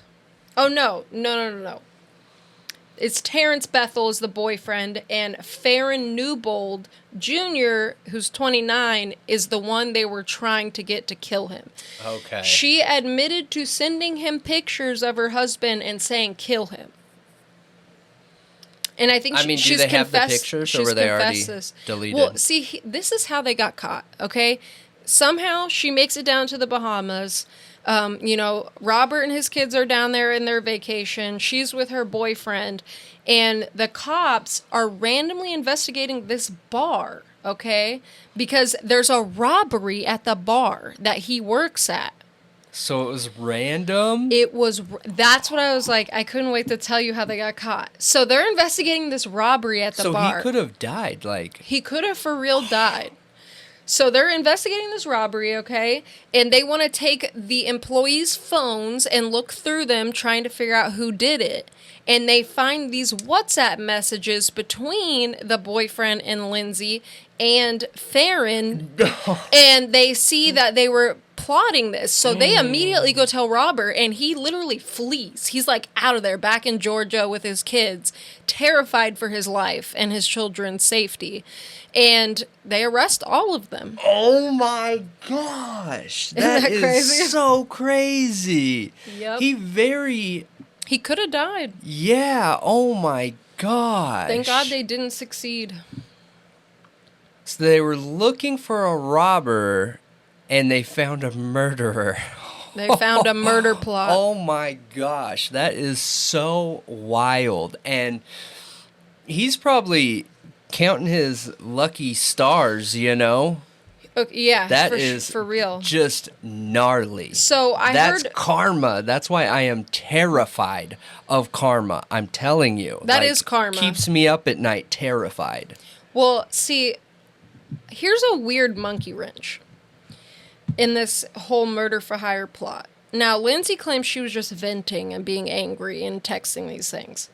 But Farron Newbold Jr. is the son of a politician in this area, okay? Okay. And he's a wannabe rapper, but he's not struggling for money. Why would he be a hitman? And the attorney literally came out and scoffed at it and said that they were never even close to executing this plan. It's blown out of proportion, and I quote, "Those young boys were not capable of doing that." I don't think it matters, in my opinion. So, okay, let's just pretend there's 10 steps in a hit. Does it matter if they're at step 1 or step 10? No. Step You're right. 1 is thinking the idea. Yeah. That's enough. Yeah. That is enough. If you're the type of person who can even consider that realistically, you need to be behind bars. That's it. Agreed. And see, they weren't just talking about it. She was sending him pictures and saying, kill him. And look, what if the robbery, okay? This guy worked at the bar. What if he was robbing the bar to get money to pay for the hit? I know. That's what people were talking about online, some speculation. It could be connected. Totally could be. Yeah.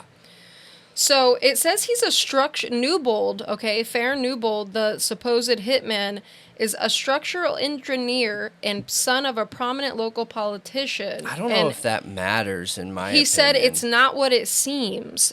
He made a comment saying it's not what it seems. What else could it be? So, and also Bethel, her boyfriend, said to the Daily Mail he would never harm his lover's husband, and his ongoing relationship with Shiver was never a secret.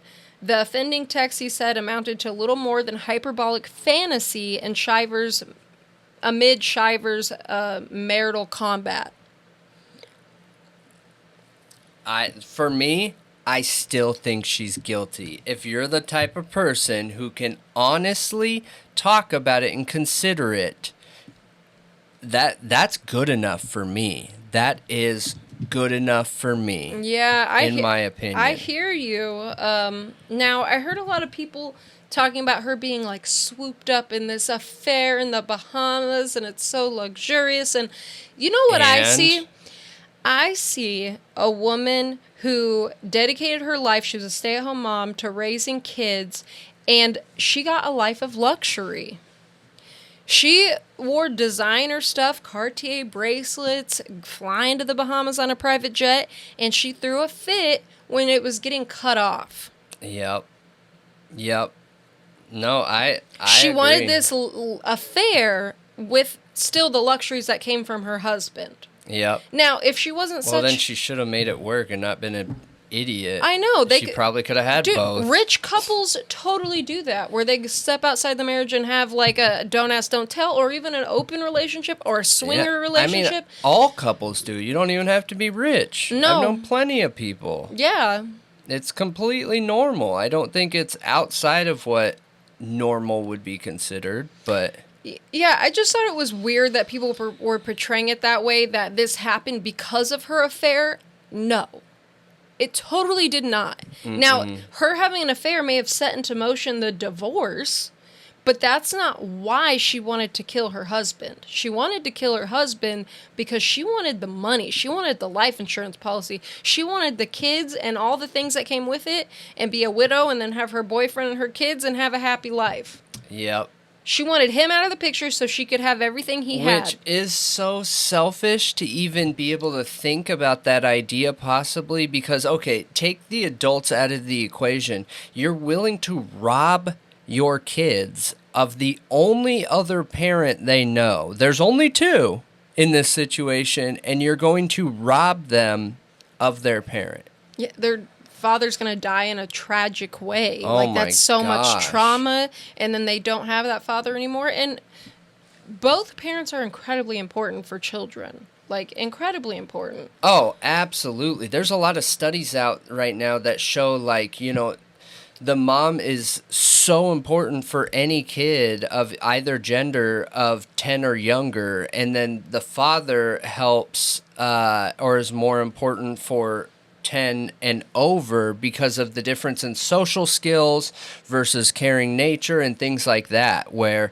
if you don't have one of the two, and it doesn't have to be a father as a man and a mother as a woman, it just needs to be those two different character behavior type people in their life. But if you don't have one of those, then you're going to be lacking in one of those. Yeah. So Totally makes sense. It's really messed up. And one thing I will say, too, is that idea of the hitman not being able to be that person because he comes from money, because his family member's a politician, because he has schooling, book smart and everything, that is a bunch of BS if I've ever heard it. Because I used to hang out with really, really wealthy people in California when I was in school and everything.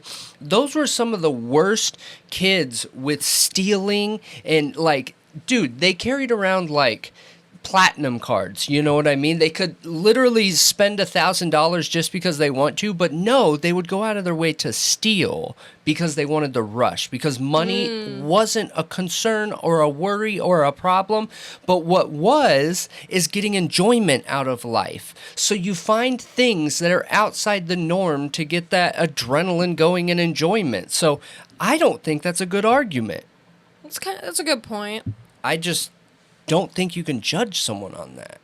That's true. You're right. So here's what I was talking about with evidence. So on July 16th, 2023, at Abaco, while being together, did with a common purpose agree to commit an offense, namely the murder of Richard Shiver, the police report stated according to Thomasville Times Enterprise. So it says that was the same day where this body cam footage is, where they're arguing, and she claims it's a living hell, like living in the same house as hell on earth, with her husband to the police. That was the same day Lindsay Shiver planned the murder for hire with her lover Terrence Bethel, 28, and man Fair Newbold, 29, said the cops in the Bahamas. So, for real, like, they have evidence that she was planning it that day. Yeah.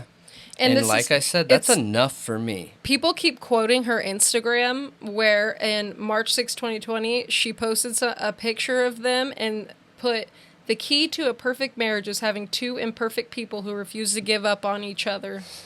Isn't that ridiculous? Yeah. Yeah.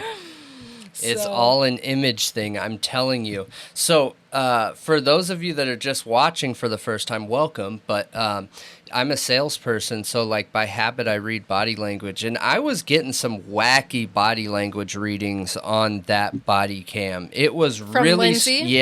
Yeah. And what made it even more weird is watching both of them together, because she was throwing claims at him that, like, you don't want me to show him the video, and he had no response. He was literally done with her, where if there was a video, you would get something. You would see worry in his face and in his body. He might still ignore her, but we'd be able to see something, or he would respond to her to try and get her not to show it.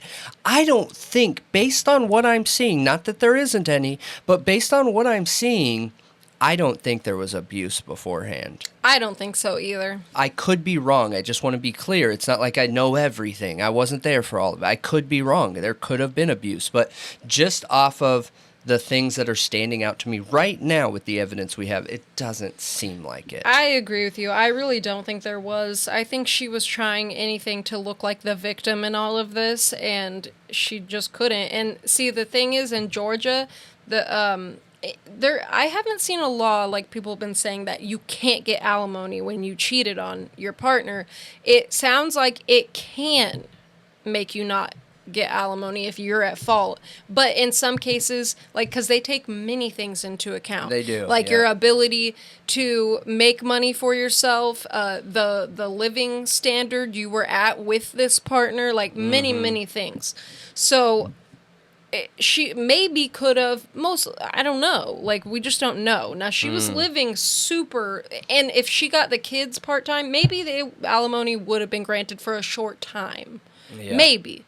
But it's not like it was like absolutely not. Now, Robert didn't want her to get alimony. He was requesting to not have to give her alimony. He's angry too. It's important to remember in this situation. It was a bitter divorce. Yeah, when you take the hit out of it, they still had so much resentment and anger and probably even hate between each other because of what was going on. And to me, it seemed so manipulative. Now, I've only seen the body cam footage, you guys, so what I saw from him, I didn't see manipulation. That's another reason why I feel like that's being made up. He was pretty straightforward with the cop and was upfront and very calm the whole time. You could tell he was annoyed, but he was talking very straightforward and not running, emotional and mental circles like she was in the video. Yeah. So if anyone here is manipulating a line, usually it's the one that's talking the most, that are trying to get emotional buy-in by claiming they're a victim, because that they know that if you can get some emotional buy-in from someone, they're more than likely to trust or believe the words that you're saying. So, like, there was a lot going on. And she did not act afraid of him whatsoever. No. You think if there's some kind of abuse going on, you would have some kind of barriers up towards that person. And I didn't see that at all. Yeah. Like, even when she was on the 911 call, because I heard the 911 call, you haven't heard it yet, she asked the dispatcher, oh, like, the cops are coming, okay? She's like, should I go inside and get him? Because they're asking where he is. She says that he has weapons, okay? She's trying to make him out to sound like this horrible guy. And she's like, and I just want you guys to know, he thinks he knows the law. Like, what? And then she's like, at one point, she's like, should I go, like, get him and bring him out here? And the dispatcher's like, what? Like, so thrown off by that. Like, you're claiming he's abusing you and that he has weapons, but then you're offering to go get him out of the house. And she's like, no, the police officers are going to make contact with you as soon as you get there, as soon as they get there. Yeah. And I'm thinking, dude, you're totally not afraid of him. You're not afraid of him abusing you because you are offering to go get him out of the house when he's apparently so angry and pushed you. And she lives on her phone, too. So to think, like, if she was abused, okay, there wouldn't be pictures, there wouldn't be video, there wouldn't oh my gosh, I can't believe, look what he did, this happened, and, she's smart enough to know. She claims there are, though. That's what she told the police. Yeah, like, but he said, I never pushed you, and I've never abused you in that body cam footage, and she's like, should I show him the pictures? I know, that's what I'm talking about that I heard, and that's where so the body cam footage was looking at him when she's saying that. There was no reaction of remorse, of stress, of concern. Like, there was nothing there. I don't think what she was saying is real. But the thing is you can ignore somebody and still show these stressors in your body and not have to say anything. Yeah. And somebody that knows what they're looking for would be like, ooh, yeah. He's sweating. He's sweating. He's worried about that. There probably is something there. But there wasn't.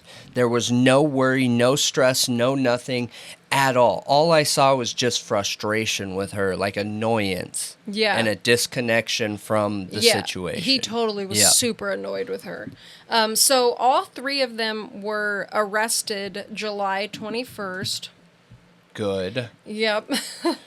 And they were all transported to Great Guana Cay to Nassau, where she is locked up in Fox Hill, which is known to be like a horrible, horrible prison. So it says, Karma. Which has been slammed by Amnesty International because of the squalid conditions and high number of inmate self-deletions. Shoo. So her co-conspirators were released, it says Thursday. I hate when they do that. Like, this article could be from a month ago, and it still says Thursday. Like, yeah, because supposed updates. Yep. So, on a $20,000 bail, but they have to wear, like, an ankle bracelet or something. Sure. It says electronic GPS monitoring tags.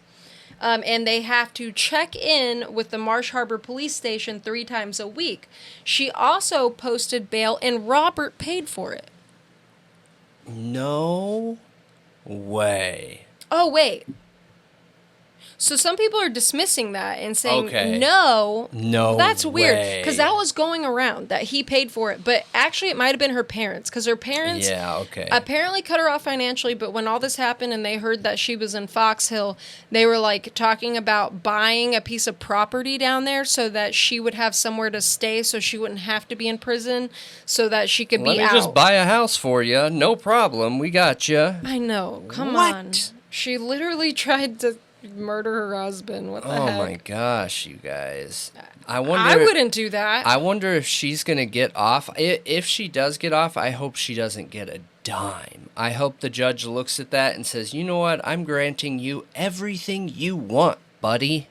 Here you go. Silver platter. You know, you get nothing.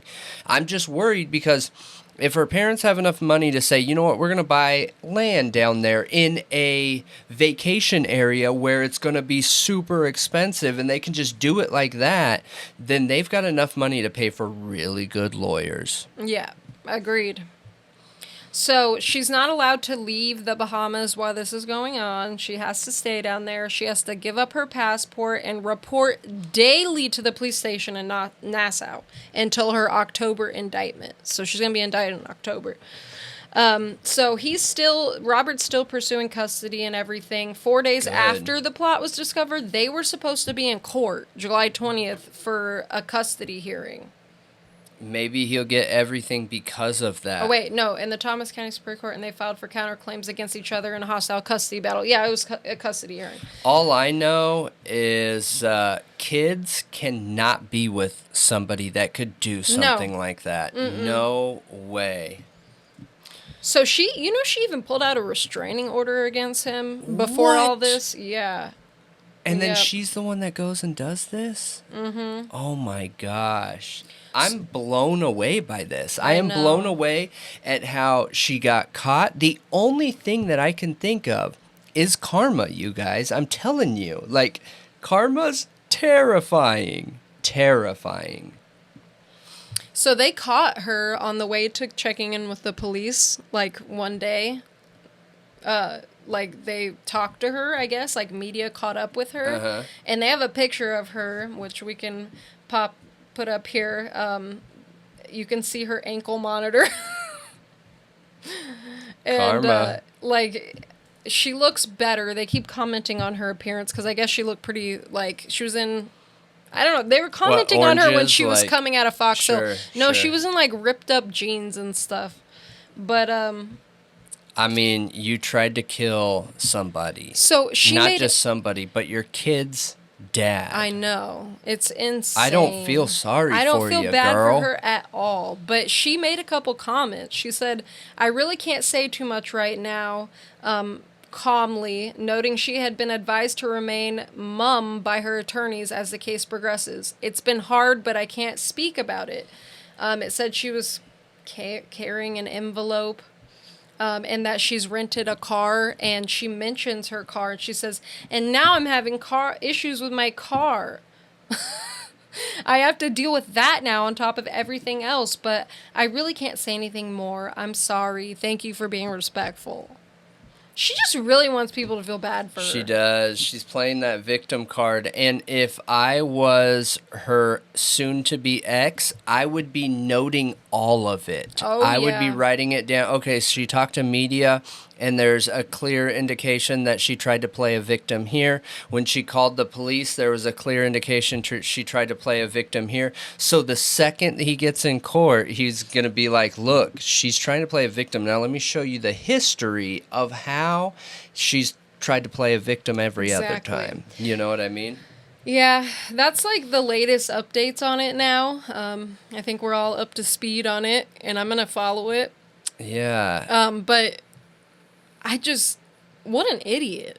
Yeah. Like, what an idiot. I'm blown away at the fact that they weren't even there for that. I can't imagine what it must feel like to be him. I mean, what do you guys think? Can you imagine that feeling? I can't believe the emotions he's got to be going through knowing, like, I could have been taken out that day. And the kids. Like, I feel like in those situations, it's really dangerous. Like, if you consider hiring a hitman to kill your husband that is literally with your children, like, the caretaker of the kids. When I was in high school, or actually wasn't, I think it was high school, maybe it was middle school when this happened. I had a friend where the parents split. Well, it was actually not his parents split, and then she was dating a guy who was still technically married but separated. Mm-hmm. His mom was.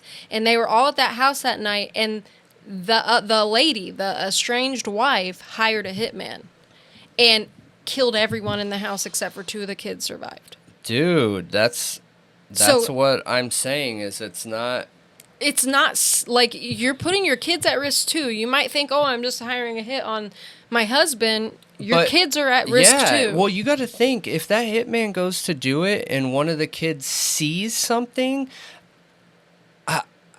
can you guarantee that they're not going to make sure that there's no eyewitnesses? I mean, what is going on? I feel crazy having this conversation of why somebody shouldn't hire a hitman when kids are around, you know? I do feel crazy. She was a stay-at-home mom. Like, it just seems so odd, and I'm sure he's going through that turmoil. Like, oh my gosh, like, she's the mother of my kids. Like, she stayed home with them. Like, we had this life, and then, like, I get it didn't work, but she wants me dead?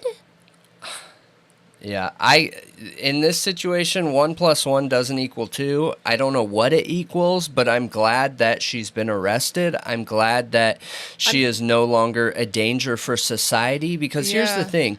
If somebody has the possibility in any situation at all, to make a decision where they're going to end another human being's life. To get what they want. Or just for fun.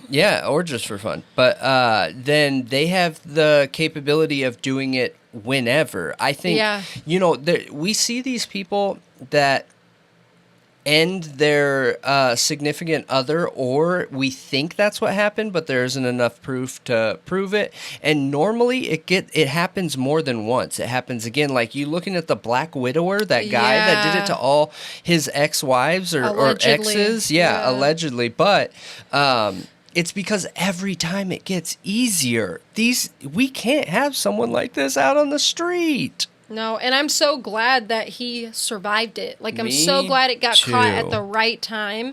And such an odd way. Like, it just, like, was like the universe aligned to make sure that, this didn't happen. That they didn't go through this. He must be doing the right thing. Yeah, I'm sure he's hugging his kids tighter. Yeah. But that's all I got on it. Let me know if you guys have any additional details, or let us know your opinion on it. Yep. We need your opinion on these things. I want to know what you guys think about it and how you feel about it. Yeah, it's wild. It is. This is a wild one. We got a Karen Reed, okay? This story is blowing up everywhere all across the nation. It is a case that is currently in court right now, which I was going to say we usually don't follow or talk on cases that are in court, except if they're like really, really, really big ones like Idaho 4. I guess Hewerman too. But normally we have like cases in court.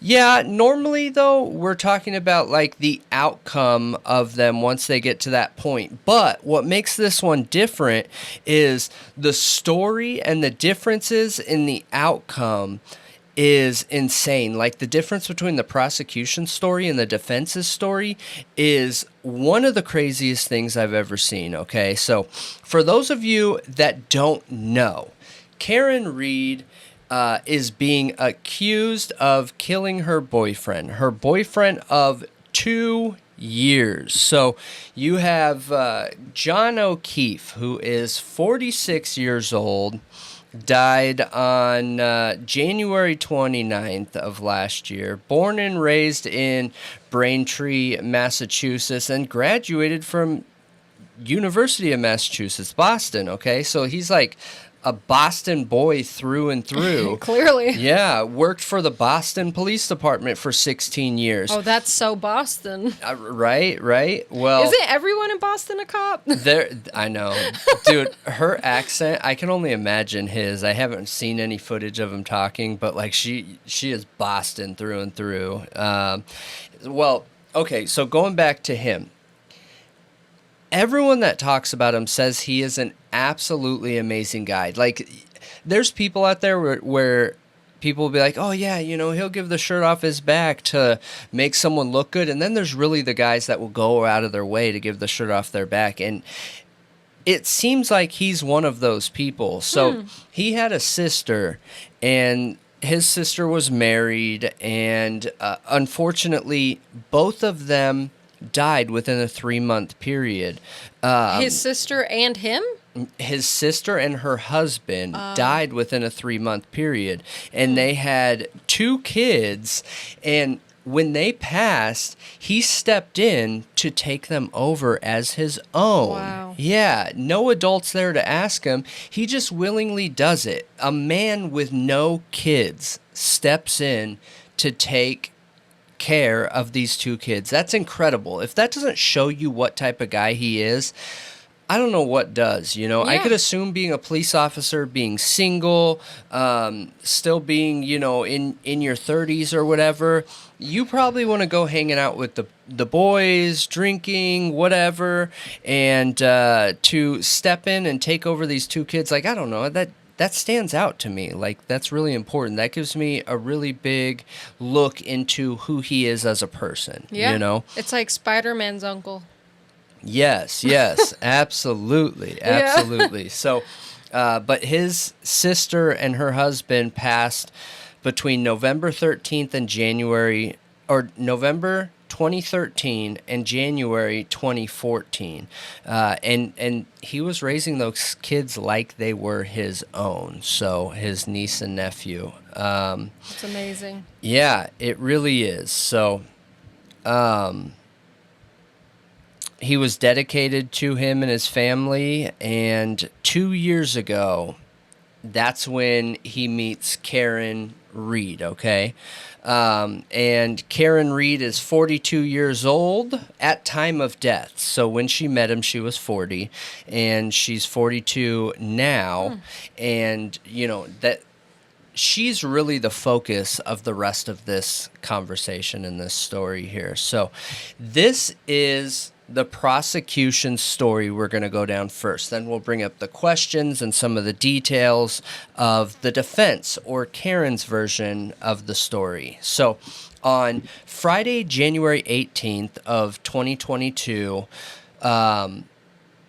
her and John go out drinking. No kids. They go to hang out with what seems like friends. They're going bar hopping, and they arrive at a local bar in Canton called C.F. McCarthy's Bar. They, excuse me, they get there at around 7:30 p.m., and there's video of this too. So that's how we know the exact times. And Karen gets there shortly after, and they're seen hanging out there drinking from 7:30 p.m. to 10:30 p.m. And they have quite a few drinks too, which that's important in the story for the prosecution's version of things. So Karen can be seen having 7 total drinks in that time. So that's more than 2 drinks an hour. So that's quite a bit. Yeah. Beer, shots. But by the time they leave at 10:30, she has 7 drinks in her. They leave at 10:40 p.m. and walk straight down the main street that they're on to another bar, okay? So they're going from one bar to the next. They arrive at that next bar at 10:52 to watch live music and drink some more. And by all accounts, from what we can see on the footage, everything is normal when they're in there, just watching music, hanging out, drinking, and having a good time. Now, right at 12, so right at midnight, Karen is seen walking out of that bar with 2 friends. And just another minute after that, John's seen leaving the bar too. So we don't know if she was going out to smoke or something like that, but he leaves right after her. And they start walking back down the street from the direction they came. And what's funny is during this time, multiple witnesses saw them walking back towards the original bar they were going to. And all the witnesses said that they didn't seem that drunk. They were walking straight. They didn't stand out. There was no stumbling. So that just adds to the story later. So at 12:15, they are in Karen's SUV, and where we pick up the story next is... So, at 12:15, I'm sorry. I was mixing up my points here. But 12:15 is the next point the prosecution's pointing out, and that's John texting Bryan, asking him where to go, okay? And this is the first time we see Bryan enter the story. Now, Bryan is another police officer also, and Jessica is his sister, and apparently John is really good friends with Jessica. So we have John and Karen, which are a couple, and then you have Bryan and Jessica, which aren't a couple, but are paired here. So he's texting at 12:15, where do you go? And Bryan's sister Jennifer responds to him and gives a house address. So from 12:15 to 12:40, they're driving over to that house. They get lost once, figure it out, and the next part of the story is Karen's SUV parked across the street from the house, okay? So based off what Jessica said, she said that they were looking through the window, could see the SUV across the street by a fire hydrant and a pole. I don't know if it's an electrical pole or a flag pole, some type of pole right there. She reaches back out to him because they had been sitting there for like 5 minutes or whatever, and says, "Hey, what's up? Where are you?" They don't get a response back. They continue watching him, and they see the SUV leave, okay? Well, at 1:30 to 2 a.m. ish, Jessica and Bryan claim that while they're drinking and hanging out, they notice a dark spot out there outside where the SUV was parked. However, they don't go check it out. They don't look anything else into it. They just claim that they remember seeing a dark spot out there. Okay, that was 1:30 to 2 time frame. Now, at 4:53 a.m., John's kid, one of his nieces, calls Karen asking about John, okay, because they can't get a hold of him. Karen realizes that John hasn't responded to any of her messages either, and no one can get a hold of him. So she starts worrying, and at 5 a.m. that next morning, she starts calling friends to help come out and look for him. The next thing we see is Karen's SUV going to the bar where they were last seen together before going to that house, okay? And if I didn't say this, the reason why Karen supposedly left was because she was having a stomach ache. So John was supposed to hang out at their house, and she was going to go to sleep, and he was going to meet her back up later or whatever over there. So they go looking for him, and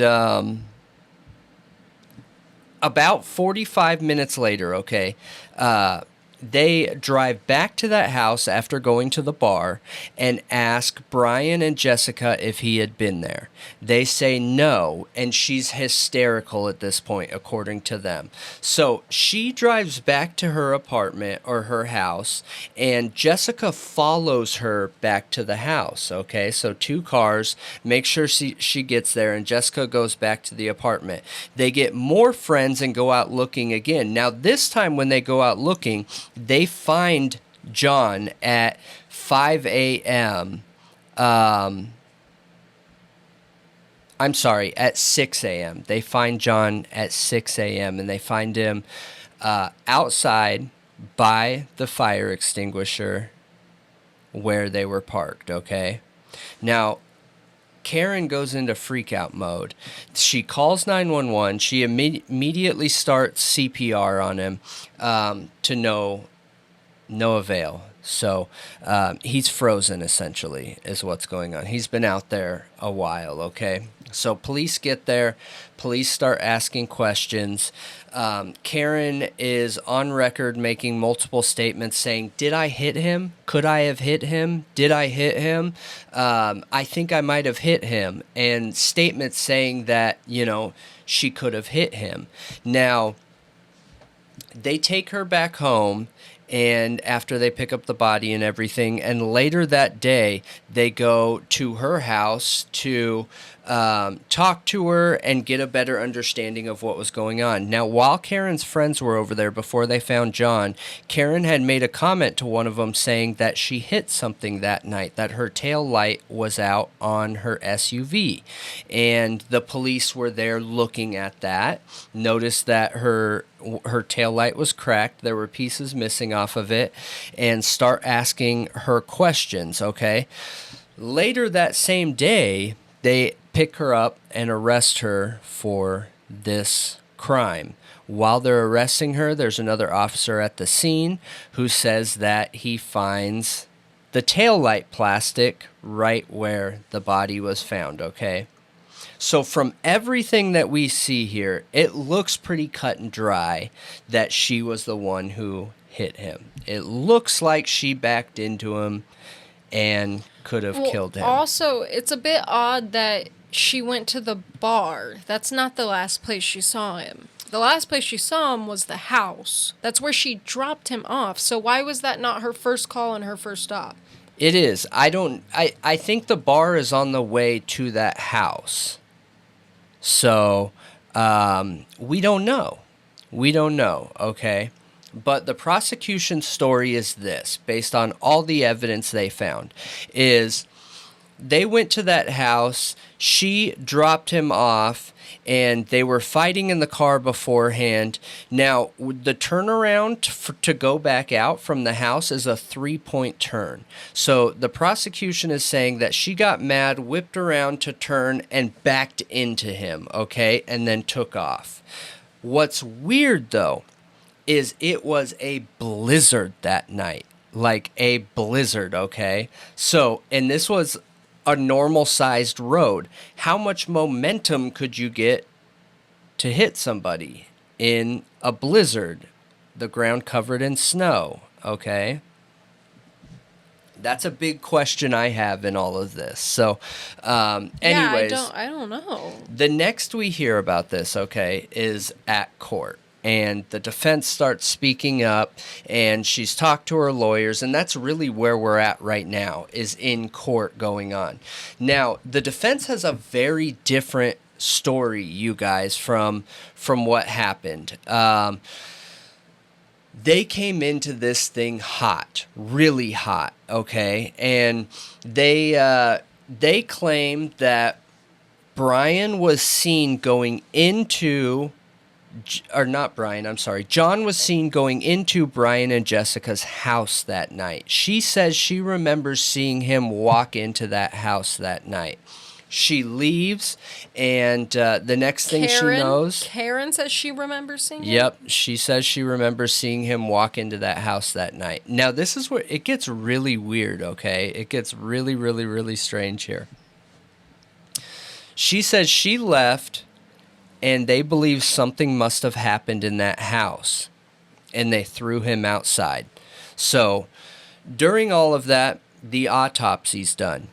The autopsy comes back inconclusive, so they don't know for sure what exactly it was that killed him. But they said that he died from impact wounds to the head and hypothermia. So, they might not know exactly what it was, but they could tell you that it was at least a grouping of those things. It was a combination. Yep.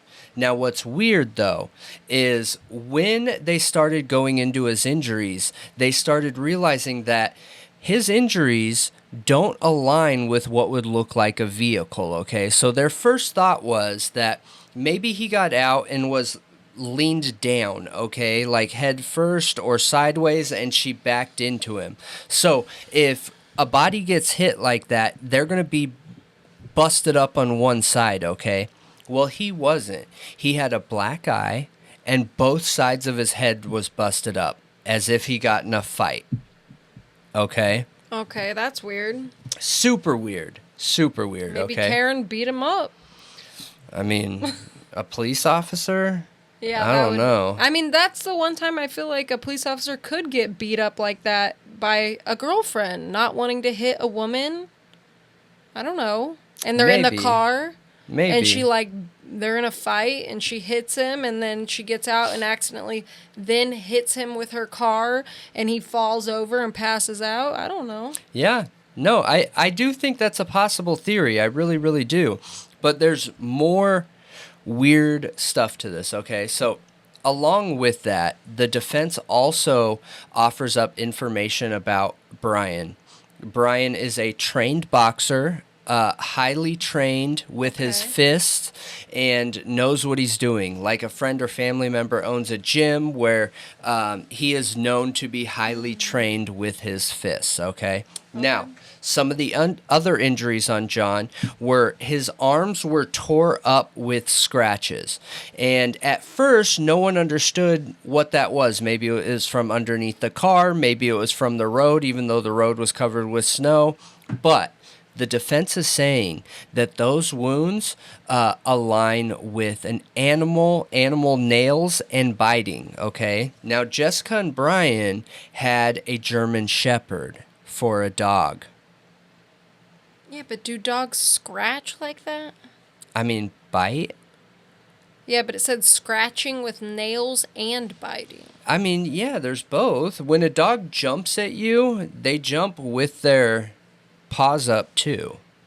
I'm curious what kind of scratching. Like, are we talking about lots of little ones, or are we talking about a couple big ones? I think you're focusing on the nails when the defense is focusing on the teeth. Okay. Because animals, you're not going to be able to identify an exact animal from the nails, but you can by the teeth marks. Okay, but can they tell if he was bitten before or after death? That wouldn't matter. Because I mean, it would, because they could have let the dog out to go potty, and the dog went out there and bit his arm up. He was laying outside. I guess, but wouldn't they have found him then? No, they could have called the dog back in.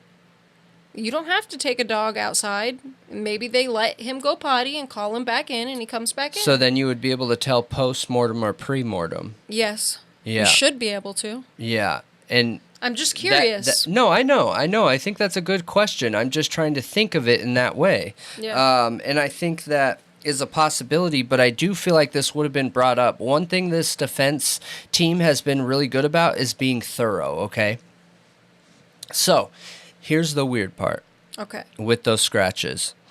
The defense called on the prosecution to give them access to this animal, okay? This animal, right after this happened, was sent away, and the dog can no longer be found. This dog was with Bryan for 7 years. Never separated from him ever. Okay? And all of a sudden, this dog's gone. So it's not... Okay, I'm getting the two guys' names mixed up. Who's the victim and who's... The victim's John. Okay, so Bryan had this dog for 7 years and then just sent him away. Just got rid of him. That's insane. Got him a new owner. I know. That's super insane. And you know what else is weird, too? So the defense asked for access to this house, okay? You know what Bryan did? So this was in the middle of a housing crisis in that area. So worst time you could sell, period. Bryan put his house up and sold it for $50,000 under the market value to get rid of it. Look, we talked about this lightly on stream, just barely. There are too many question marks here that I can't answer. It is so strange, okay? Yeah. So, here's another thing, too, and this is new evidence. That night, when she first shows up at the house, she's seen backing in somebody's outside camera and backs into a car. One of Bryan's cars, okay? And in the footage, you can see it move forward a little bit, like there was a hit and a tap done, okay? Okay. Now, that was nowhere near where the body was laying. Nowhere near where the body was laying. So how did all that plastic get over to the body? Right?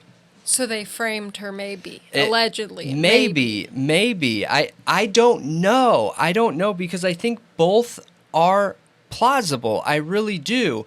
But, like, the defense has really good questions here. But the court is also saying that we aren't putting these officers on trial. We're here to prove whether you did it or not. Yeah. And the judge has been denying them access to any of this evidence. So one thing they asked for, too, was the phone evidence of Bryan and Jessica. The judge denied it. Yes. Here's another weird thing. So they went around the judge, kind of, and were able to get Jessica's phone search records, okay? Mm-hmm. And at like 2:40 or something right around that time that would have happened, Jessica searched, how long does it take for a body to die in the cold? What would the motive be for Bryan and Jessica? We don't know. We have no idea whatsoever. We think that something could have happened the defense thinks that something could have happened, like an altercation in the house, and maybe because they were all drinking, it got out of hand. Yeah, but then why would they leave him out there to die? I don't know. I don't know. We have no idea. Yeah, that Google search history, I feel like that's a huge implication. I think it's massive, and they're not allowed to bring it into the trial, which is wild, because while they aren't there trying to prove someone else did it, that can prove that she didn't do it by proving reasonable doubt on somebody else. You know what I mean? Somebody else makes more sense than her. You know what the prosecution said about those search results? That she looked that up way later after Bryan was found. So she said that she had Safari pulled up or Google pulled up, okay, opened up on her phone, and that's what clocked that time at 2:30 or whatever time it was. And you should be able to see the time previous too. And she closed it and then grabbed her phone later and searched that. But that's not how phones work. That's not how Google search history works. That's not how any of that works. Weird, right? Yeah, I'm super confused. Do you see now why people are so up in arms about this being a conspiracy? We're talking a lot of people here. We're talking the prosecution. People are pointing fingers at the judge. People are pointing fingers at the cops. People are pointing fingers at the cops who did the investigating. Like, there's a lot of moving parts here. While I don't think it's a major conspiracy where everyone involved in this is trying to put it on her, I think that a lot of people automatically put trust in law enforcement and aren't allowing themselves to see the evidence. I think there is a really strong bias there that's not letting them see the evidence. Now, here's something weird. They got the step history of John, okay? There's 3 flights of stairs in that house. John's step history show him going upstairs. What would equivalent 3 flights? Equivalent to 3 flights of stairs. That could prove that he was in that house. Oh, his step history on his phone? Correct. Interesting. Super wild, right? Super, super Wild. Yeah, I don't know what to think. I don't know what to think either. I have no idea. I'm so curious what you guys think because, look, I feel like we're always told that stories are you can pick this or you can pick that. But a lot of times it's in the middle, you know? Yeah. Like something like you were saying, where it's in the middle. And then, oh, wait, I got to add this one other thing. So the officers that were doing the investigation on this are good friends of Bryan's and Jessica's. They have picture proof that two of them were the ring bearer and the best man at their wedding. Oh. So really close to him, okay? So one of those two guys found the broken light by the body. Okay, this is starting to make a little more sense. Right. Yeah. Right. That's what I'm saying. It makes sense. They all were police officers in that area, so maybe they're not the best people to investigate a crime that's involving another police officer. I agree. I think there is a major conflict of interest here. I think that it's worth looking into all the other opportunities because I do think that if you find the person that actually did it, then that proves that Karen didn't do it, right? Yep. And just think, like, I'm not saying that I side with she's innocent, but I try and put myself in their shoes and imagine being in Karen's shoes, okay? You know, when she found him, she did CPR on him for like 20 minutes straight to the point where she was covered in blood from his wounds and trying to get him air and all this stuff. Gosh. And then being charged with his murder. That's not even the worst part is they overcharged her. So if she did hit him, okay, based on everything we're seeing, more than likely it was an accident because she had too much to drink. She shouldn't have been driving. She accidentally backed up into him and took off without realizing it. It would be like reckless manslaughter. It should be some lighter form of manslaughter, an accidental death and not knowing or whatever. They got her for murder one. Yeah, that's crazy. Dude, that is overcharging in a big way. And I bet you if they wouldn't have overcharged her, this whole thing wouldn't be going on. And you guys will see some of these pictures I'll be posting on here. But there are hundreds of people outside of this court. They are angry. They are up in arms over this. And you have people like local legends from the area, Turtle Boy, who's working on this every single day because he believes so strongly that Karen Reed is innocent. Yeah, I wonder if there's like some known corruption in the police department around there that the locals are in on or something. I don't know. Like, because, you I'm know, not like sure. a society of people can start getting angry over small injustices, and then they see a big one, and they're like, I've had enough. I've had enough. Yep, that's enough. No, I'm curious about that, too. I really just started looking into this case. There's so much to it I don't know. Now, I think part of the reason it's getting a lot of attention is because the defense are super flamboyant. They are out and loud and proud and in everybody's face that they can be to prove her innocence. And I might even post a clip in here of them talking so you guys can get a little bit of Karen Reed, who she is, and kind of how they're going about it. But said it feels we're the only ones fighting for the truth of what happened to John O'Keefe. And me and my family and my attorneys and my team have marshaled every resource to get to the truth. It just feels like no one else wants it. And Karen, just to be clear, you didn't do it. We know who did it, Steve. We know. And we know who spearheaded this cover-up. You all know. Yes, we do. And no, she didn't do it. No, she didn't do it. This is an innocent woman. She didn't do it. I tried to save his life. I tried to save his life at 6 in the morning. I was covered in his blood. I was the only one trying to save his life. Why'd you admit to it? She didn't admit to it. She didn't admit to anything close to that. Nothing close to that. And you should know that. That was like 3 or 4 times she said it. No, she didn't. That's not true. She asked a question.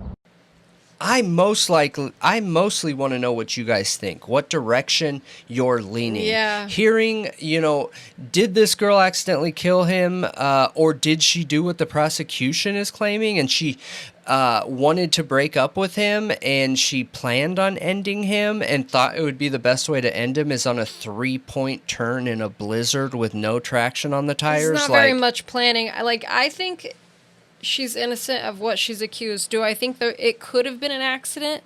Maybe. Do I think she could have had no involvement in his death at all? Yeah. Yeah. I lean towards innocent. Yeah, I think it's either an accident or it wasn't her at all. Yeah, or it was an accident for them, and this is how they're trying to fix it. I don't think it's a grand conspiracy where the whole department's in on it. I think that police get tight when their lives are on the line and they're depending on these guys to the left and to the right of them. So when one of them calls you after you've been in the line of fire and lives on the line depending on each other, and he says, hey, things got out of control, I need help. John hit my dog, so I hit him, and he fell backwards and hit his head on the wall, and he's not waking up. Like, I need help, man. I can't go down for this. To think that those same guys that have had your back through traumatic situations aren't going to step up, that's where that blue blood comes from, man. Yeah. Because you're trauma bonding. Like, it's a pretty deep bond, like partners and police officers. And these guys went to their wedding, so they were close. Yeah, they were close. But do you think it's that, or do you think it's some other third option? You guys are so good about coming up with other theories and everything. I wanted to bring this up, not because we have an outcome of this story, but I want to know what you guys are thinking about it. I want to hear alternate theories because I think, again, like I said, more often than not, it lands in the middle somewhere. Yeah. So I'm curious what you guys think. I'm inclined to agree with you. Let us know. Let us know. Right now. Right this second. Hit like, subscribe, and comment now. All right, moving right on along here. So another huge thing I've seen in the media, which I saw some people criticizing, saying it wasn't being covered enough, but I feel like I saw it being covered a lot. Now, this is the case of Rachel Morin. Okay. And it's so tragic. So, she was living in Bel Air, Maryland. That's where this takes place. So Rachel Morin is 37 years old, and she is one of 5 siblings. I just want to start it out with telling you a little bit about her. Yeah. Because what happens to her is terrible. So she was originally from Dover, New Hampshire, and she was living in Bel Air, Maryland. She was a mother to 5 children. I thought that was interesting. One of 5 kids. Yeah. Interesting. Yeah. Must be really family-oriented. Yeah, or, she had a really good childhood, maybe, and thought that she wanted to offer that to her own. Right, know? Yeah, family-oriented. So, on social media, she's beautiful, and she posted lots of pictures of her kids, and seemed like she worked out a lot. Mm-hmm. Okay, she posted pictures at the gym, and hanging out with friends. So there's a quote here. And it says, Rachel was so unabashedly herself, witty and genuine, brilliant, daring, and headstrong. Her spirit would light up the room, and her smile was contagious. And this is from her best friend, Claudia Brown, in a Facebook post after her death. Her faith was so strong. Miss Brown wrote that Miss Morin had been divorced and was a fierce protector of her children and loved them with all of her heart. She worked as a model and appeared on the cover of Owl magazine, Hartford? Is it Hartford or Hartford? Community College's student publication, where her brother John Morin worked as a technical director. So she had just gotten a new boyfriend. His name is Richard Tobin, and he described her as the sweetest and kindest and a very special woman. And this was on Facebook. They just started dating August 1st this year. So she was on several dating applications before the time of her death, which we're about to get into, which a lot of people have talked about. But from what I've seen, I mean, it doesn't seem like people wanted to act like she was probably off meeting somebody. Okay. I don't think so. So it sounded like she was starting a committed relationship. Yeah. It does seem like that. So this was... What is the date again? Again, they just say Saturday. Like, I hate that. Yeah. So it was Saturday, August 5th, around 6 p.m. is the last time anyone saw Rachel Morin. She went for a jog on the Ma and Pa Trail in Bel Air, Hartford County. Okay. And she left at 6 p.m. So she never came back. She went for a jog and never came back. Now, the Ma and Pa Trail is, I believe, it used to be like a railway, and it's been turned into this trail, and it's beautiful, and tons of people are there all the time. Okay. Like, it's a very busy area. Okay.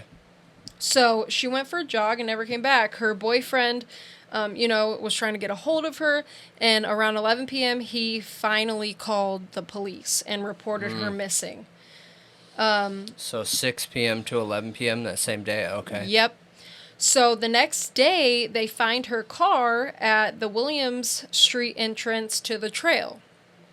And then, that afternoon, they found her body. Now, this man right here, Michael Gabrinsky, he claims his, stepdaughter. I'm pretty sure. He was involved in finding her, but it sounds like I saw an interview with him it's JLR, right? Investigates. Yeah. He actually went there and interviewed this guy. He's always on the scene of every crime, I swear. But he went there and interviewed him because the news, like Daily Mail and stuff, were reporting that he found the body, and he actually didn't. It was his stepdaughter, and she called him and was like, oh my gosh, like, I just found this, here. Because apparently they heard a woman was missing, and actually she went out there to help look and found it. And then he came out there, and he's a Native American dancer. He seems like a nice guy. Like, they seem like they're, don't live like a super, I don't know, like modern day life. Like, they're kind of seem like, like small town, laid back people. He travels for doing Native American dances. Okay. So the news started reporting that he's the one who found the body, and he described the crime scene. Okay. So apparently she was no clothes, fully naked. There was a long blood trail. I don't want to give like too many details. The police really didn't want this information out there, but it is out there. So, like, I'm not going to hold back on it. Like, this is just what this guy, true or not true, this is what this guy claims. Yeah, and our commitment is if we have the information, we're going to share it, because most of our base are adults, and I don't feel like it's okay for us to say, hey, even though you're an adult, I'm going to choose what you know, And I think just be respectful, please. Anybody who looks into this is going to find this. Yeah. So it's like, it's out there. Yeah. So apparently she looked like she had been brutally beaten in the head to the point of disfigurement and was totally naked. Oh my gosh. And it looked like she had been dragged. So her body was discovered in a drain tunnel near the trail. Don't know what that drain tunnel looks like. They're showing this. So maybe that's actually it. I don't know if they're just giving an example or if that's legit it. I kind of doubt that's it. Maybe because the police like cordoned it off. They don't want anyone to know anything about the scene. Yeah, but didn't JLR go to it? Yeah, I think he actually did. I'll look real quick while you're talking. You should look. So he says you can see where she was dragged. There's a blood trail, and there's a lot of blood. And, I saw some people speculating about the way the body was found. And, you know, Nancy Grace had somebody on who was like a psychologist talking about it and saying this seems like a first-time serial killer's murder is what it seems like. And she said it was that sporadic, emotion-driven. Yeah. And that her like guess was that this person wasn't stalking her specifically, but knew of this trail, knew that mothers a lot of times drop their kids off at school and go there, and like knew they could find somebody there and was sitting there like hiding out and watching for people and found the right person at the right time. So it seems like it could have very well been a random attack. And we don't know if she was SA'd. We don't know anything. The police are like, we cannot discuss any of that at all. We will not talk about the crime scene. We want our case to stick when we find this coward, as they called him. Yeah. So it's tragic. Like, this is a mother of 5 children. The community is shocked. The police department said they can't remember a murder in their town ever. Like this? No, not a murder. Like, they can't remember a murder in their town ever. Holy cow. So it's that small of a town. But let me tell you, despite not dealing with this on a regular basis, they assigned 10 detectives. This is real.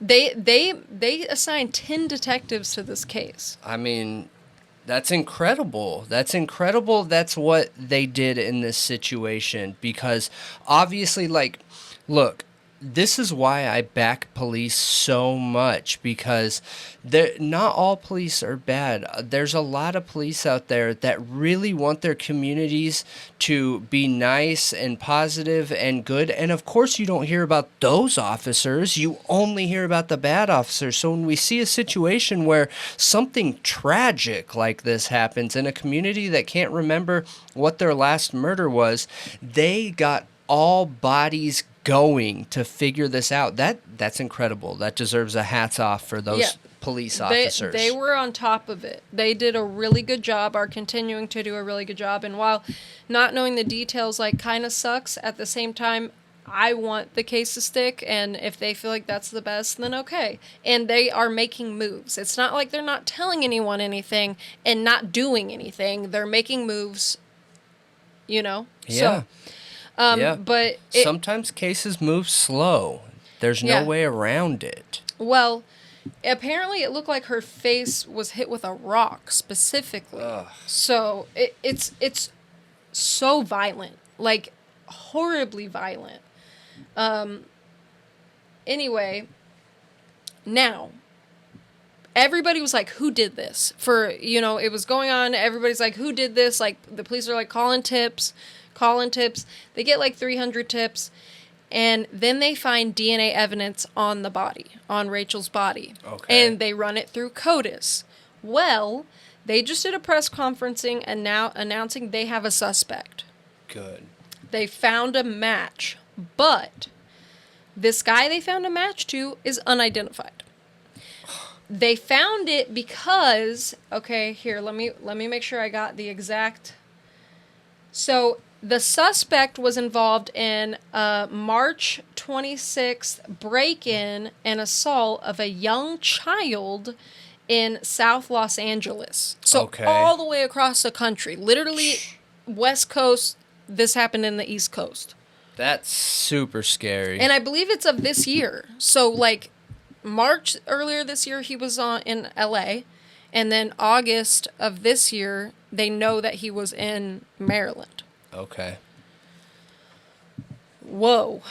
So he's on the move and nobody knows where he is. So it says the assault was not from what the LAPD are working with the Hartford Police Department now. Yeah. They're working on this together. But there's been very little talk of either crimes. Like, they won't give details. They won't tell us if it, like, what happened to the child, what was going on.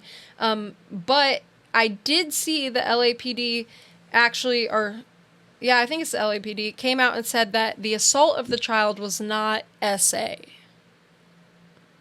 Okay. So that's... So I then don't we're know. dealing with just like a thrill killer? I don't know. They said they didn't want to disclose any more details what happened at the house at that time, but here's the suspect's information, and we're going to pull up the video they showed. Okay. So they have like a security camera of him coming out of the door of this person's home, and this is his description. A Hispanic male aged 20 to 30 was caught on a home security camera leaving the LA home. We believe this person that Rachel didn't know, and it was a random act of violence. And that's all they got. And they got this picture, which... If they got a picture, like, it's only a matter of time until they get them, in my opinion. Yeah. Here it is right here. That's him. That's the best picture I got? Yeah, so it's a video. Oh, okay. Okay. It's a video, but you can't see his face. So apparently somebody uploaded a slowed down version. I meant to link it so that I could pull it up for you, but I forgot. But here it is. Okay. Watch, there's going to be an ad that plays first. I bet you anything.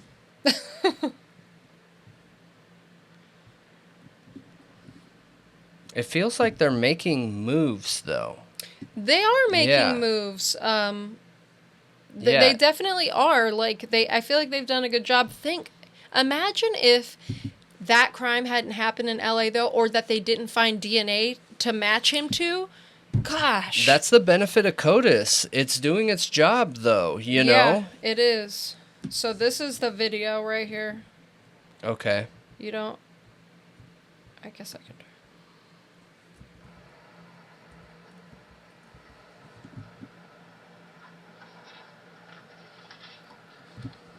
Okay. Weird, right? Why was the person shutting the door behind him? If he broke into that home and assaulted a child, who was shutting the door behind him? And why is his shirt off if it wasn't SA? Isn't this weird? They said it was a home invasion with an assault of a child, a young child. That is so strange.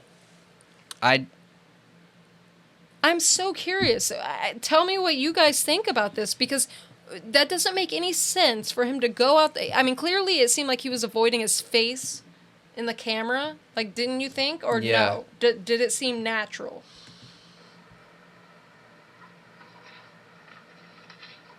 I don't know. Maybe he wasn't avoiding it. Maybe he wasn't.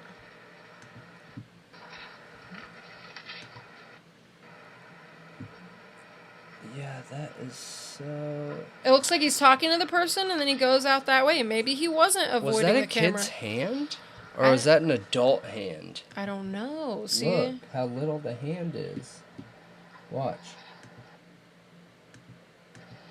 What is that? I don't know. Is that a hand? It is somebody's hand. That's somebody's hand and arm. Shutting the door behind him.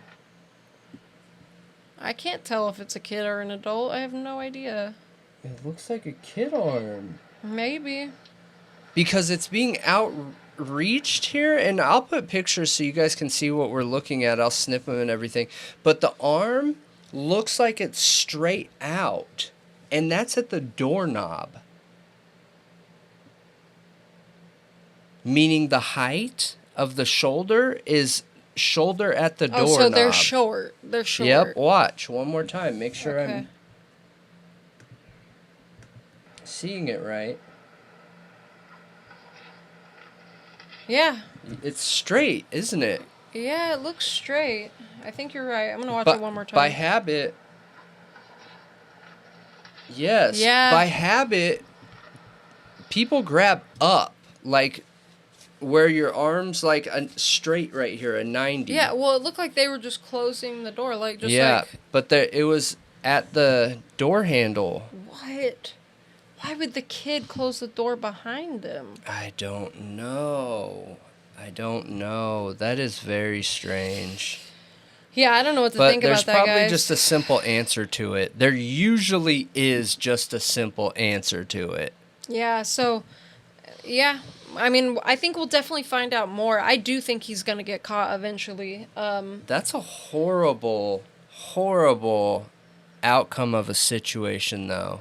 A mother of 5. I know. Just going for a jog. And, you know, people have... I feel like it was kind of nasty. People were talking about her being on dating apps and she's probably out meeting somebody. Like, even if she was, who cares? right. It doesn't matter. No, now, she's could still that a person victim. be a suspect? And then people were pointing fingers at the boyfriend, of course, and he was investigated, but he willingly gave up his DNA and, you know, said, I'm not it, I didn't do it. And people were pointing out his criminal record, and he came out with statements saying that, you know, yeah, he has a record, but, you know, he loved her, and he's clean and sober, and, you know, that's not him anymore. So Yeah. which is fair. Like, people Absolutely. change. Just because Yeah. he has a criminal record doesn't mean he would do this. It's insane. Like, it's so brutal and insane what happened to her, and I feel so bad for her family. So bad for her I just family. hope she didn't feel any pain. You know, there's nothing you can do in a situation where someone lost their life except for hope that it didn't feel brutal to them. You know Yeah. what I mean? That's such a crappy way to look at any situation too, to just hope that they went easy, but what else can you hope for? You know, I hope there know. wasn't any abuse before losing consciousness or anything like yeah, that. I really hope so too. But Yep. so the LAPD is working with Maryland, like I said, and the police are now asking for the public's help in identifying this person. So the tip line is, anyone who has information, it's Harford County Sheriff's Office, and the phone number is 410-836-7788, or they set up an email, rmtips, that's Rachel Morin, rmtips at hartfordsheriff.org. Yeah. And we'll have that pulled up on the screen. And keep an eye out for a haircut like that too. Yeah. That faux hawk cut haircut or whatever. And remember, this guy's mobile. Yep, he's mobile. mobile. Which the police have also said, like, during the press conference, they made a statement telling the locals to stay vigilant in the wake of her death, because the first crime was in a home, and then this crime was on a trail, and he's mobile. So, like, one was outside, one was inside a home. Like, he could totally break into someone else's house. And they said they urge their citizens to use caution while walking on the trails or through the community. Be alert, walk with a friend. Don't allow yourself to be distracted by your cell phone or your headphones. And that's important, because I have seen a lot of evidence pointing towards, if you're on your phone walking around not paying attention, you're actually a target. Yep. Not Yep. being aware of your surroundings. Or if you're running, only have one headphone in. Yep. So you can hear what's going on. Yep. So they have a bunch of tributes around the trail. Mm-hmm. They've been, like, her mom and her friend and everything have been putting little notes and flowers along the trail for her.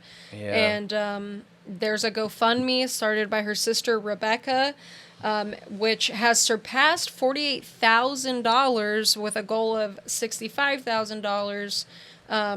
And it's to support her children, her 5 children. Good. And That's incredible. yeah, I'm really glad that they're doing that. Yeah. And August 19th at 11:30 a.m., they are going to have a trail of light and flowers in her honor, in memory of her. Yeah. And they're asking people to bring flowers and battery-powered candles to lay on either side of the trail. And it starts at the William Street entrance. But I really hope this guy gets caught quick. Like, I really hope we're not hearing about this in, like, tomorrow or a week from now or a month from now, or, and he still hasn't been caught and there's another incident. Like, he is a danger to the public.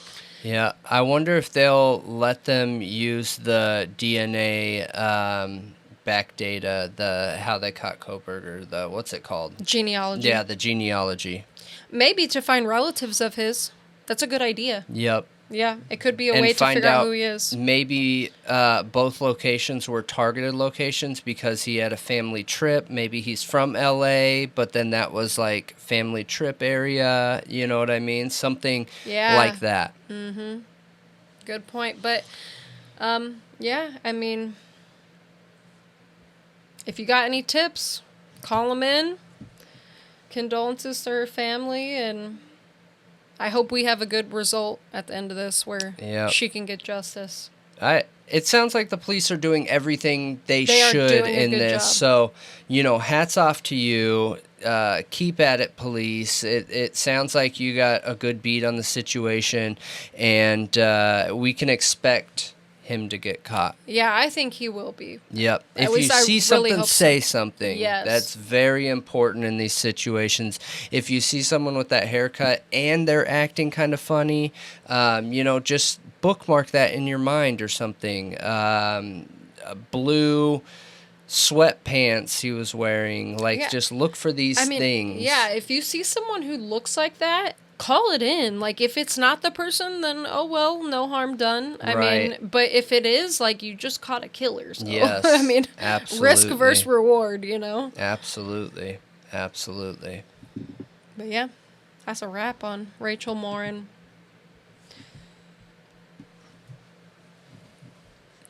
All right, so this week's Idaho 4 topic from me, because I know you're going to be talking about the updated one, but we've been talking about this on and off on stream, and that's why I wanted to bring it up. So for those of you that have been following the Idaho 4 case for a while, I'm sure you guys have heard of this before, so it's not going to be any new information to you, but it was new information to me. It's probably going to be new information to you.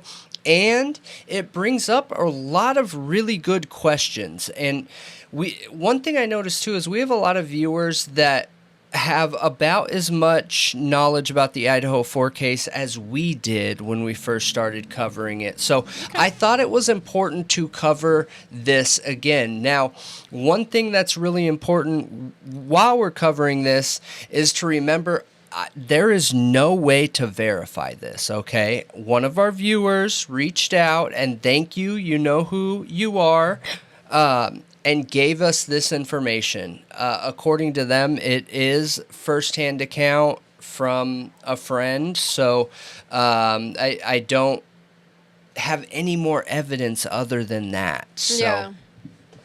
What are we talking about? We're talking about the 911 call and how it went down. Okay? There's been a lot of questions around that. Oh, yeah. Why did it take 8 hours?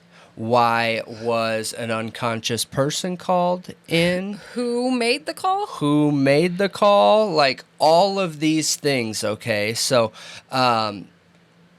this gives some good insight into the two roommates, too. It makes me wonder a little bit more about some of the theories we had come up with the potential drug theory, if the roommates could have been involved, or even if they would have, which I don't feel comfortable saying that they were in any way, shape, or form. They're victims 100% until proven otherwise. You know what I mean? But anyways, let's dig into this. Thank you again who sent this over to us. So, according to the call, okay, this is when the police first found out at 12. Will you look up the exact time the call was placed in? I didn't write that down. I'm actually thinking it was like 11:45, but I'll look it up. Okay, I think it is. I think it's right before 12, like 11:49 or something like that. So, but this is the same time frame, and this includes both roommates. Now, I figure we'll go through this, and then go ahead. 11:58 a.m. 11:58 a.m. Okay, we'll go through this, and then we'll ask some questions. So, at right before 11:58, because they got there pretty quick from my understanding. So the roommates wake up, okay, Bethany and Dylan, and meet in the kitchen area and realize something's up in the house. It doesn't say whether they smelled something or noticed something. That's not said on here. But they find Ethan together, okay? And they both start freaking out. The scene was so horrific and there was blood everywhere that they started freaking out and simultaneously running outside, okay? While running outside, Dylan fainted and Bethany was freaking out, literally losing her mind outside, screaming, like guttural screaming, okay? As that was going on, that alerted people that were hanging out around the house, walking by the house. You know, there's a bunch of like sorority and fraternity houses right there. So right before Dylan fainted, and she did faint outside according to this, she was already dialing 911 and had hit call. Okay, so essentially she ran outside the house and boom, fainted, dropped the phone. And so the 911 operator was being called. Now, 2 people were walking by that saw this, okay? And they ran up to see what was going on. One of them picked up the phone, realized that they were on 911. The 911 operator is asking, what's going on? What's your emergency? What's going on? And this person, which I'll leave the names out because any of the hardcore sleuths know who it is that made this call. I guess we can say it, but and I'll get to that. But so they pick up the phone and they let the 911 operator know, hey, I just got here and someone that was calling you passed out. Okay, so that 911 operator then called the ambulance, not the police, the ambulance to respond to somebody who passed out. And that's what we see on the record when that gets released of there being a call for somebody that fainted. So while they were talking to the 911 operator, the other person was trying to talk to Bethany. And Bethany was trying to explain that something was horribly wrong with Ethan, the best she can, while freaking out and everything. And during all the commotion, more people had started to come over to the scene. So we go from 2 people to 4 people to multiple people. They said that there was a whole bunch of people gathering outside when this situation was going on. Now, while they were talking to the 911 operator, multiple people walked into the house and saw Ethan, okay? And during that time, one of them called Ethan's brother. And apparently Ethan's brother lives minutes away from the house and started heading there right away. Ethan's brother actually beat the ambulance getting there with friends too, with somebody too, and which added even more people to being there, okay? More people started coming over to the scene, understanding, and while most were unable to understand what was going on, they knew something was wrong inside the house. Yeah, multiple people went inside to see if they could help him, and they went upstairs too, and multiple people saw the scene, everything, you know, not just Ethan and Xana, all of them. So, okay. Those people began contacting friends that something in the house had gone wrong with these people. And it seemed like they were trying to make the assumption that's how kids around the area knew of what was going on and everything. And somebody else called the boyfriend. I'm assuming Jack Decor. It doesn't say Jack Decor in what this person sent me, but I'm assuming that's who they're talking about. Now, Ethan's brother got there and did the best that he could to lock down the scene for the police. And once the police got there, when they were trying to take down notes and everything, the description of the scene was that it was just beyond belief bloody. It looked like an explosion had gone off in there. When the paramedics arrived, they walked out with just like their little case or whatever because they thought they were responding to somebody who passed out, and then realized what they walked into. They had noted here that the scene was believed to have 8 different people in it before paramedics arrived to help. Okay, is that the end of the story? That is the end of what I was sent. So I see some major inconsistencies. Me too. Because Dylan was on her phone, and people were calling out of work at like 7 and 8 o'clock in the morning, guys. Yep. And we're saying there was a stabbing, there was a shooting, there was an OD. Like there were Most several. people thought it was an OD. There were several rumors going around at like 7, 8 o'clock in the morning, and people were literally calling out. I know. I think even Ethan's brother called out of work that morning, according to what I saw. Yep. So I'll fact check that on live stream or something. Yeah.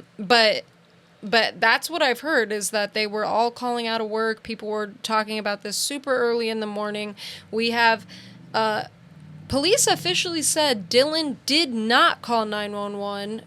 So if they knew it was her that dialed it, but she passed out and someone else picked up the phone, why would they officially say she did not call 911? Well, because she was the one that...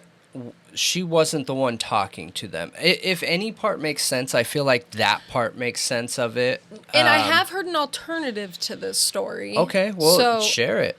So I feel like this is a story that's floating around, but I heard that it was actually...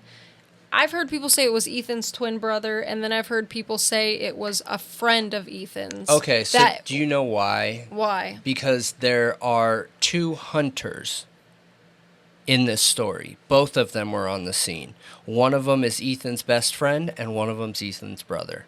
And they're both named Hunter. Okay. Yeah. And that's the name I left out of the story. But that is confirmed. Okay. 100%. So that's why it's getting confused. Yeah. Okay. Yeah. And what's funny is when I was on Reddit trying to look this up to verify before I agreed to just share it, or plan to just share it, is I saw people saying like, it was a bunch of trolling, honestly, but someone had talked about this story and said, you know, Hunter was there when the first commotion started, and then someone responded saying, well, it's not Hunter, it's the friend Hunter, and it was just like, it's super confusing. Both of them are related to Ethan. He calls them his brother. Both of them. One of them's blood, one of them is friend. You're right. But from what I've heard, they didn't just happen upon her passed out. Somebody called them over there. And then maybe that's when Dylan and Bethany finally got up the courage to go look, and then they started freaking out. See, that's my theory, is that everything that we thought did happen. Like, she saw the intruder, she knew all this stuff, but... she didn't actually get up the courage to go look until she called somebody over.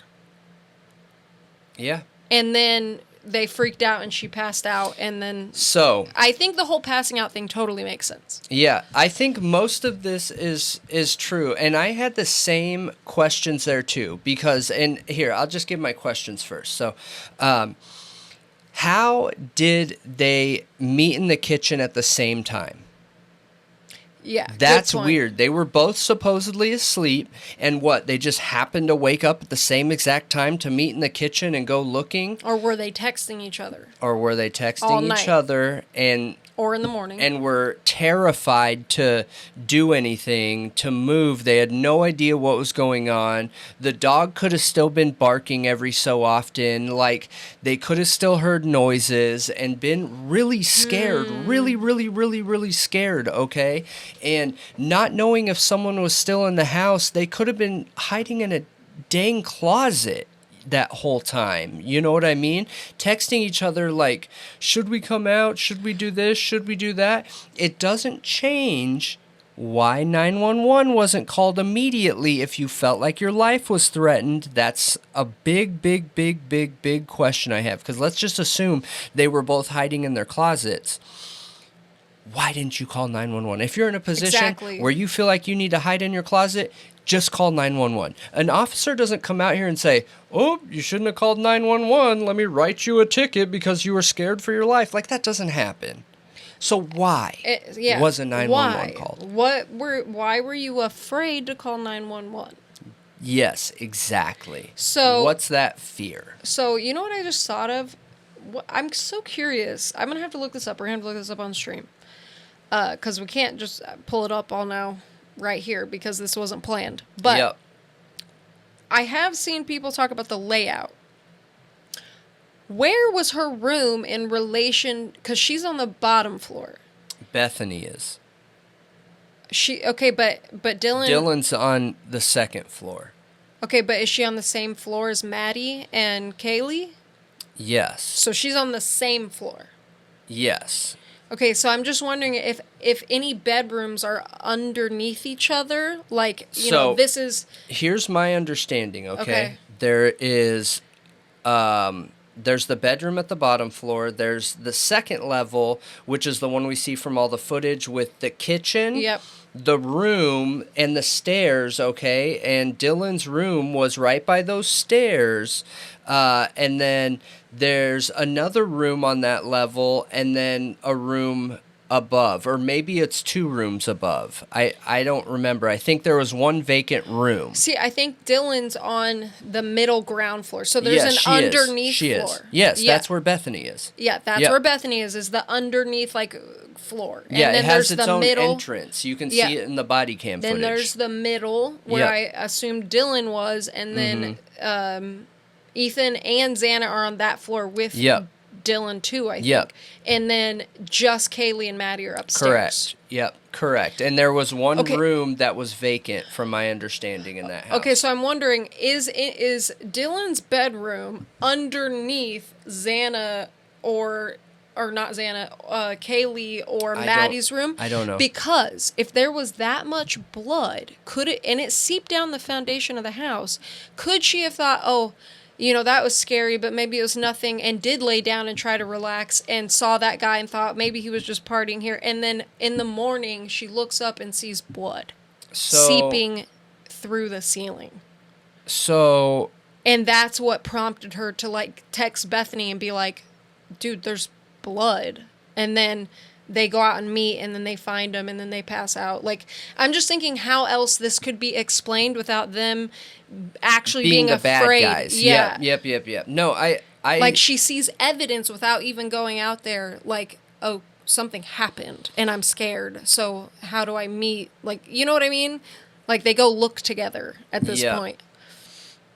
Yeah. No, I think that's possible. I do think that's possible. And you got to remember something too, you guys, is they like to really lean on this idea that she was drunk. What if it's more? Yeah. What if it's more than drunk? Yeah. What if there's MDMA? And even when you're on stuff like that, like, you know, you can see things, but not put it together, but then you're also still having a rush of endorphins. Like, you know what I mean? There's other options to this too that would explain why there was such a delay. Because I think they're victims. Do I think something could have happened with them included? Sure, anything's plausible. Anything is in this situation. But this doesn't suggest that. What, she faked passing out? You know what I mean? Yeah, I don't think... She was seen by multiple people dropping to the ground. Yeah, I don't think they planned their roommates' murders. But I do question if they had involvement in something that was illegal and they know more than... Yeah.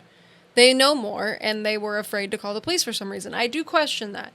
But in the same respect, I also question, could it have been on drugs and drunk and I mean, you don't make good decisions when you're on these things. They're mind altering. Yeah. You know, could she have tried to just blow it off and be like, I can't deal with this right now. I'm too high. I'm too messed up. That was probably not even real.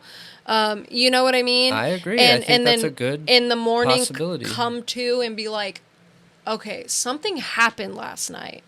She could have just had a bad feeling. Like, Yeah. I think something happened last night. Something feels wrong.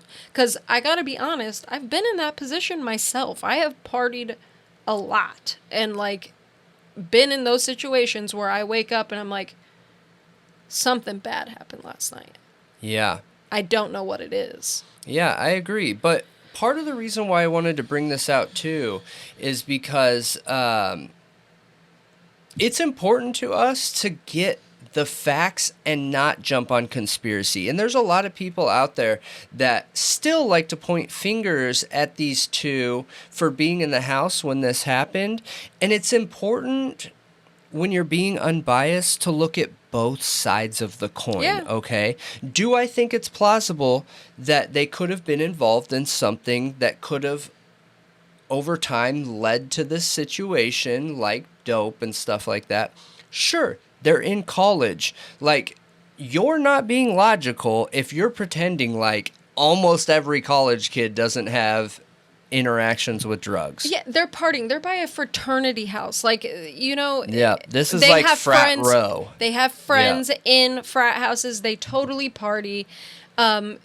It's ridiculous to think that they didn't use drugs at all, that they weren't partying like Over that. 90% of college kids use drugs during their college in time. the same respect, they also don't want to get in trouble to mess up their career. They're going to school and working hard, and they don't want to be in some, you know, criminal situation that's going to mess up their future after paying all this money for college. Like, Yeah. or if they have a scholarship, that can be taken from you if you're involved in something. I know. So if they were involved in something, it would make sense to not want to implicate yourself in that. Well, unfortunately, I think that they would lose a situation like that right now anyways, because a college or I don't think so. They're seen as victims. A college or a program would look at that, and yes, they're seen as victims. But if the college has any technological experience and understanding, which all of them do, they would look and see, okay, some people think that maybe she wasn't as innocent as we think she is. So could that bring a bad image to our college? On a 10% chance it could. We're going to go ahead and we'll take the next person in line. Yeah, I don't think that's happened or will happen. Colleges are like corporate America. I get it. You take the safe person, but not the smartest. Major mainstream media and all law enforcement agencies have totally cleared them and kept it private and said they are victims. I understand that. But when you have two people and both of them are equal in experience, grades, and everything like that, they're not going to pick the victim in this case over the person that doesn't have any history of anything. Okay. But they haven't lost anything besides. I understand that, but I'm still saying that this situation can impact their life negatively, whether they are victims or whether they had some halfway part to do with something that could have led to this. It doesn't matter. Their life is changed forever. Okay. And it will impact them forever. I mean, yeah, rumors can impact you forever online and stuff. Yeah. Even if you're just a victim, if I was looking at this and I'm making the best decision for my corporation and these two people are the same, I'm going to go with the one that doesn't have the limelight and nobody knows their name because they're safe. Okay. That's messed up, but okay. I mean, corporate America decision. I know. It kind of strictly comes with business. the territory. I get it. It's just terrible. Yeah. The only other option is then why would you pick this person? I don't know. Yeah. You like their face? I don't But know. I'm curious what you guys think about this. And for those of you that know this case inside and out, give us your experience, please. You know, we've said it a million times. I'll say it again. We only started looking at this case since we started becoming full-time crime focused. So we haven't been in it not even half the time as most of the people. So any insight you have, please share. You know, we're trying to get caught up. I followed it since day one. I just wasn't investigating anything. Like, I just, you know, saw it on the news and I looked at it, but I have followed it. This was interesting. I've never heard this until it was sent to me. All of this that has come out since, I definitely wasn't involved in any of that, looking at any of that. Yeah. This is interesting. This is really interesting, and it makes me feel more understanding of the situation of the survivors in the house. Yeah. I think so. If this ends up being true, understand I'm saying that knowing that I don't have concrete evidence. So yeah, because before I knew this, before someone sent this to me, I had no idea how you could go that long. I literally had no idea. Like, I'm trying to figure it out. What the heck, man? Yeah. Were they just like full blackout, drunk or something? Like, I couldn't figure it out. Well, see, if they were full blackout drunk, it kind of doesn't make sense that she remembers this guy and the description and the height and all of that. Yep. No, I agree. I agree. I mean, yeah, I feel like it sheds a little bit more light. I still don't totally understand it, obviously, and maybe this isn't true, but I think that stuff is going to come out in trial. Yeah. Because Anne is really digging in. Yep. Which leads me to the next topic. Yeah. No, I think it will come out in trial, too. Any bit that I can understand ahead of time, though, we're going to keep at it and keep looking into it, just because I do think it's beneficial to paint a picture of the background image. Even if we're waiting for a solid picture of the crime, if we get an understanding of the history leading up to the crime and the who, what, where, and how, then we're more likely to pinpoint and understand the why. Yeah. You know what I mean? And the why leads to the who a lot of times. So, but please let us know what you think. So. And do you believe this? Sorry. Do you believe this is real or not? So, moving on the Kohberger train. We are recording this on August 19th, Friday, August 19th, which means there was a Kohberger court hearing today. Now, the audio was horrible. It was horrendous. The live stream was disgustingly bad. I could barely hear a thing, okay? So, I'm still covering this because there was some important information I gathered, but I'm understanding, like, I just understand that I don't know the full scope of the proceedings because of how bad the audio quality was. Like, there were so many times I was like, gosh, I really want to know what they said right there. But the audio's so bad, I just can't tell. I cannot tell. If we record it, I can audio enhance. Well, we can, but also there was a lot of news in there with their cell phones texting what was being said as it was being said. Oh, so live updates, yeah. I have a little bit, you know, of I saw of that on Reddit. A little bit, but I just wanted to talk about the tension in that courtroom today. Really? It was I haven't watched it yet, you guys. Tense. Okay, I have seen everybody be cool, calm, and collected and respectful to each other till today.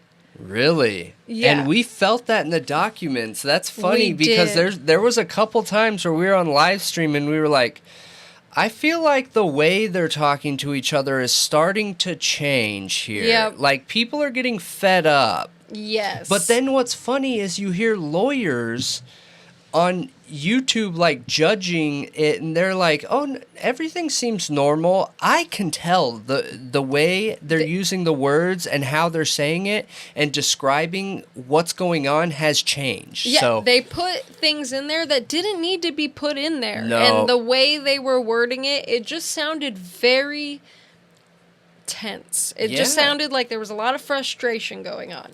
And we fully saw that realized today in court.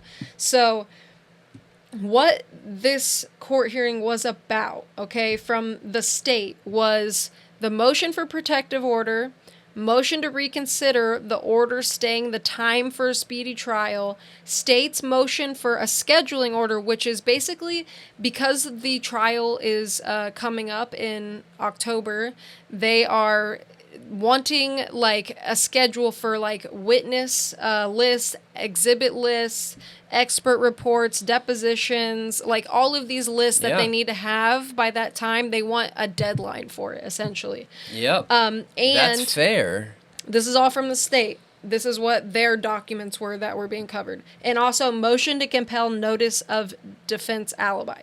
Now, for the defense, it was the third motion to compel, which involved the IgG DNA. Yeah. And the affidavits that support that DNA. The second motion to stay proceedings, where they're requesting more time to investigate the grand jury indictment issues. Yep. And then motion to dismiss the indictment error because of the error with the grand jury, basically, that they were talking about. So, I have notes. I took notes throughout what I saw. Yeah. And let me say, the witnesses and the people in there that are talking about DNA, that stuff goes right over my head. I don't understand any of it. But there were important things in there that I feel like I can pull out and talk about.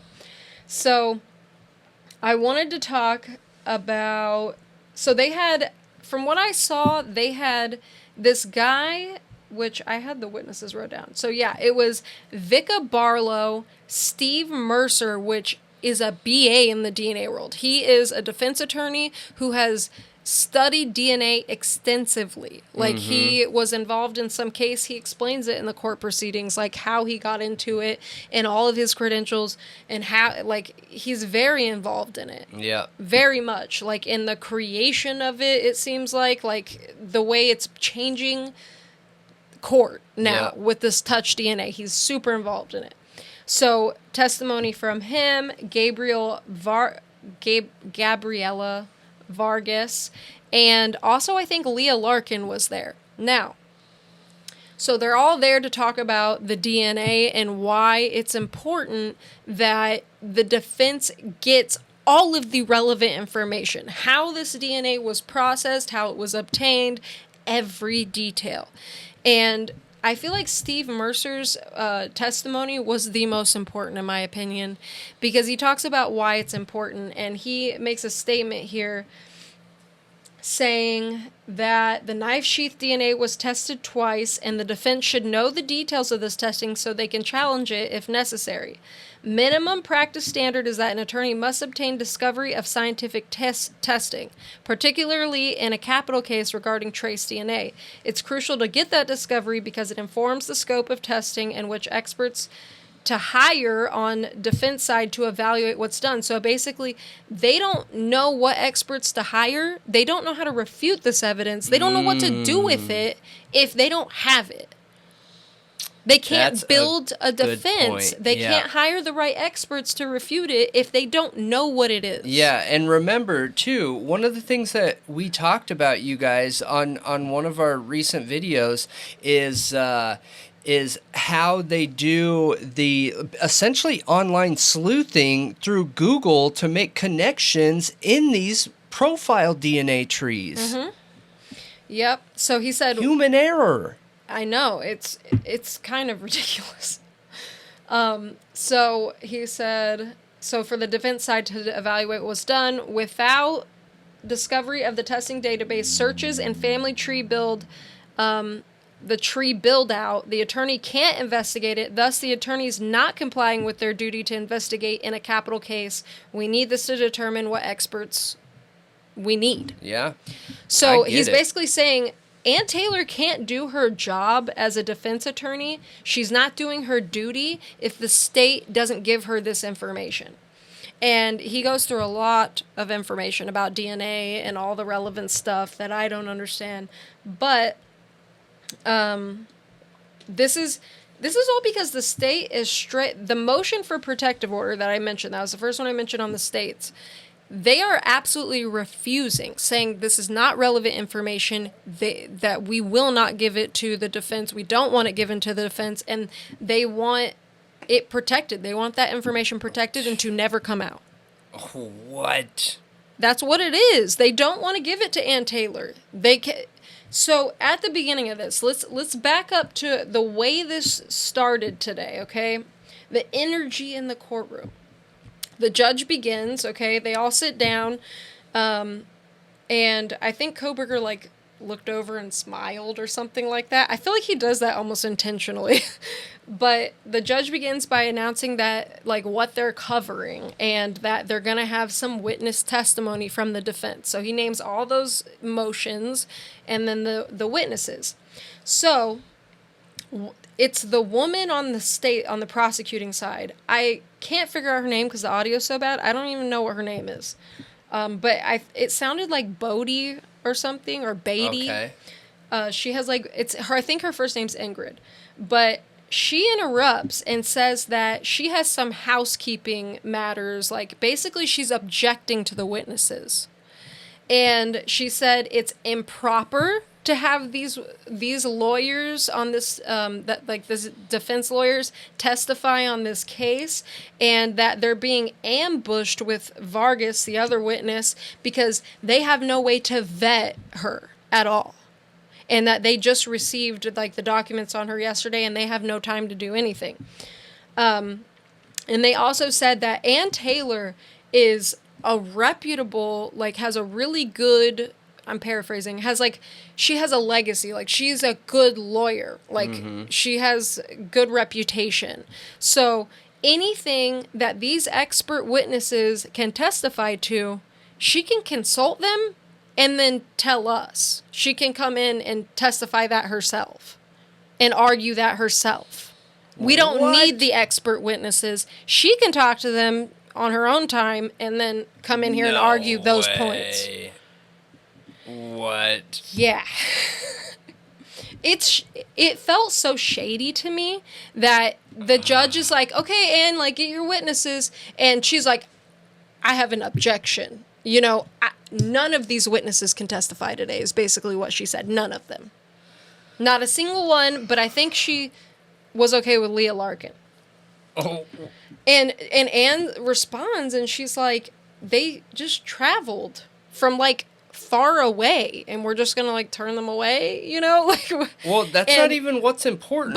But she Ann brings that isn't up. the expert. She brought that up, but she also explained why their testimony is important. Like, well, also because it's important to show that experts have the back of the defense. Otherwise, they wouldn't be coming in there, because they have questions and concerns too. And it's important to know, if Bryan's the guy, great. Like, string him up. I don't care. But let's figure out if he's the guy. Yeah, I feel like that was just so shady. And the judge, I think, responded appropriately. He was like, sorry, hold on, my throat. Okay, drink. The judge says it's a death penalty case. Okay?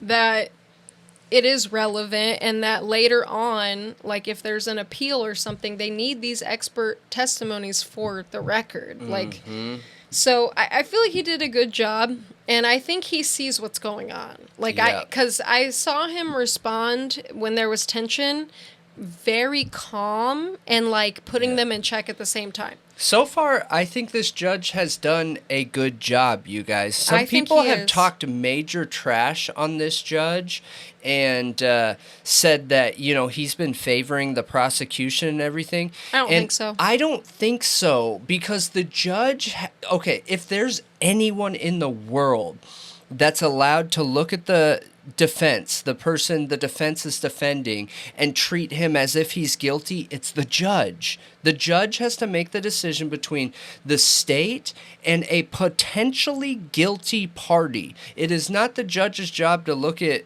Bryan and treat him the same way that you would treat the state. Bryan's going to get less leeway than the state because his respect is being questioned, and there's no way around that. And the judge is the only one that's allowed to look at him in that way. Otherwise, everyone else is supposed to be innocent until proven guilty, in my opinion. But yeah, I agree with you. But I think him bringing up, like, look, this is a death penalty case. Like, yeah, that's... we need all the experts, okay? Yeah. Like, I thought that was a bit ridiculous for her to be like, no, none of them can testify. This isn't proper. We're being ambushed. No, you weren't. They were not. They knew who was coming that day. The prosecution's smart. I was on Reddit today, and so many people are saying, like, I can't believe these idiot prosecutors. No. They're not idiots. The reason why you're so mad at them is because they're doing a great job. They are. They are doing a great job. So, then Anne says, she starts bringing up some, like, concern. She's like, you know, we haven't received the DNA of the 3 unidentified males at the crime scene, and, you know, we want that. They still have not turned that over, and there's 2 men from inside and 1 from outside the house. The glove, yep. So the state then refutes that and says, it doesn't exist. It was never processed. That DNA was never processed. It doesn't exist. And they've given everything they have. There is 1 single outstanding lab report that they have not turned over relating to forensic examination by lab personnel at the crime scene, and they will get it to her. And they said they're hoping something is something. Oh, wait. This is what the main guy, Thompson, said. And I quote, they're hoping something is something else there. Oh, wait. I think I have a typo. They're hoping something else is there, basically, and it's not there. So what did they do with that DNA? Are you telling me they just threw it in the trash can? I don't know. He's saying it was never processed.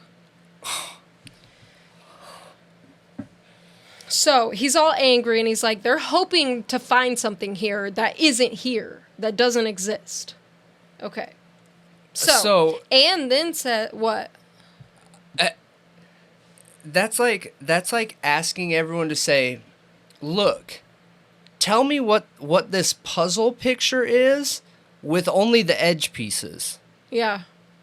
What do you mean? What do you mean? It's a crime scene and you don't process 3 males' DNA that were on the crime scene? You know, if they would have processed that DNA and found, like, hey, these are 3 guys that actually have a proven connection with Bryan, I would feel like, well, okay, this is possible Bryan's involved then. Yeah. You know what I mean? Because this doesn't seem like a one-person job. It seems like a multi-person job. So, did multiple people go in there? Yeah. You know what I mean? I mean, it's kind of interesting that it's 3 others, and if Bryan were a part of it, that would make 4 on 4. I know. That's kind of interesting. It is. And we saw 4 people running that night. I know. I know. It's interesting, to say the least. But, so, Anne then says they also don't have unexpected corrected action. So, like a disciplinary action, log and unexpected results log from the Idaho State Police Forensic Lab from 6 months before and 6 months after the crime. They only got some of those corrective action logs and only some of the unexpected results logs, but not the full 6 months before and the full 6 months after. The state says they don't know what else to say. He's like, we don't know what else to say. They've been assured that they have it all. And he suggests, well, you know, I can put in a supplemental inquiry, okay, to see if there's anything else I can get. And the judge was like, yeah, you should do that. He said there needs to be some level of trust in the courtroom, and like, you can't get things that don't exist. You know, like, I can't make him give you something that's not there, but there needs to be some level of trust here, which clearly there is none. Which I find it interesting that he's saying y'all don't trust each other. Yeah. You don't. And there's a reason for that, I think. Yeah, but one good thing, too, and remember, you guys, when I'm playing devil's advocate here, it's not that I'm playing for Bryan to be innocent or guilty. It's just looking at both the prosecution and the defense separately and then judging. So one thing the prosecution is allowed to do, okay, is they have to give over everything that they have. So technically, the prosecution could go to the police and say, hey, I need all these documents from you. That's what the defense is asking for. Then the police give 50% of them to the prosecution, and then the prosecution takes those back and only give 50% over, and then the prosecution can then say, we gave you everything. Yep. Knowing without it being spoken that there is 50% more not being given to them. Like those are the lawyer games you can play, okay? That's going to end up looking bad on the police when the defense starts going ham on the police, you know? It's interesting you say that. So let me go through this and we'll talk about that a little bit more. So, the judge says there needs to be a level of trust and also talks about how, like, getting that stuff last minute, it's going to make this a very rushed because the trial's coming up. And he says make sure you double check and do the supplemental inquiry, and says she hasn't had assurances that she has received all electronic emails and text messages and other forms of messages, and I don't know what that's in reference to, but she's claiming she doesn't have, she hasn't been assured that she has all that information. And then Thompson gets angry, the prosecution, like, this is the angriest I saw him get. He said, and this is, and I quote, like, I'm quoting, I was sitting here transcribing it. He said, we have given them everything we know to exist. And there's like a blank point that I don't know what he said. At this point, all I'm hearing is speculation. They think maybe, or they wish something else is there. As far as we know, it doesn't exist. As far as we know, it doesn't exist. Yeah. I don't know what else we can say. We can't respond to something that isn't real. And he's like, sorry, Judge, because he was tripping. Like, he was like, he's literally pointing fingers at her and saying, you're speculating things are here that you don't know are here, and you're just assuming or hoping they're here. And he said, as far as we know. Yeah, as far as we know. So, the judge says, like, he responds very calmly. He's like, we're just trying to sort it out. You know, like, we're just trying. Super funny. I was totally laughing. He said there's times that things fall through the cracks or somebody forgets to do something. It's always healthy to make sure. Yeah, make sure. Yeah, that's accountability 101. That someone needs to make sure you're doing the right thing, just like someone makes sure they are doing the right thing, and so on. I just found that so interesting that he was like, make sure, dude. Like, make sure. Yeah. We're just trying to figure it out. Like, chill out. I wonder what the judge believes. I'm so curious. So that lawyer, brought that up when I was watching him talking about, because he couldn't watch it live because it wasn't out yet. We can't watch the Idaho court hearings until after they've happened. Yep. So they he upload was after. Watching live updates, reading documents and stuff, and he said there are totally times that people will forget about these police records, and sometimes on purpose, sometimes genuinely on accident. And he said that's why it's really important to be able to deposition people, to call a police up and say, do you have this? Yep. He said, but for some reason we're not seeing that here. He said, I don't know if it's Idaho state law that they can't deposition people. He said he hasn't looked it up yet. I genuinely don't know either. I'm not a lawyer. But I find that interesting that it is standard to deposition people, but that's not happening here. Yeah. Yeah, so it's the state super could the state and the police could totally be getting away with that, and there's no way to find out. There's no accountability. That's insane. I agree.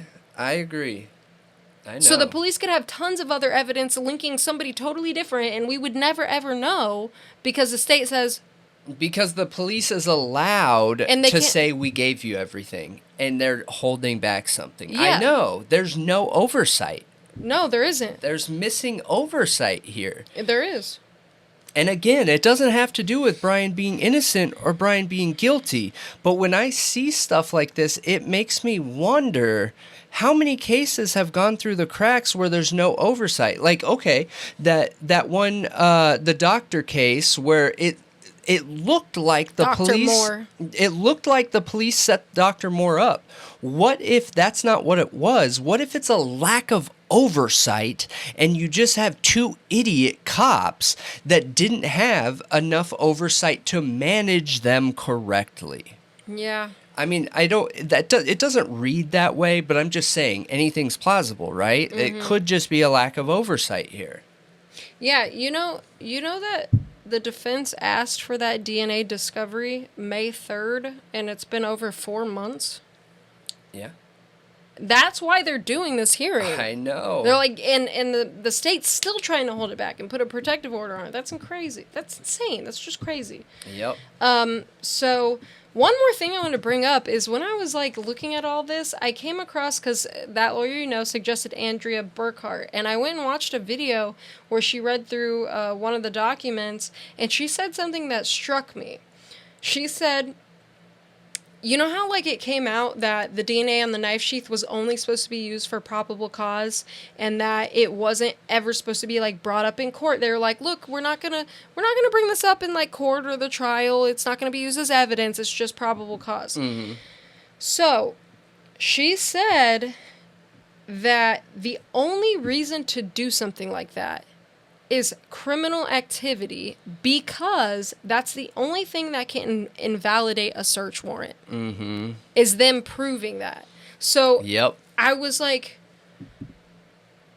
dude, that blew my mind. Like, I think we should...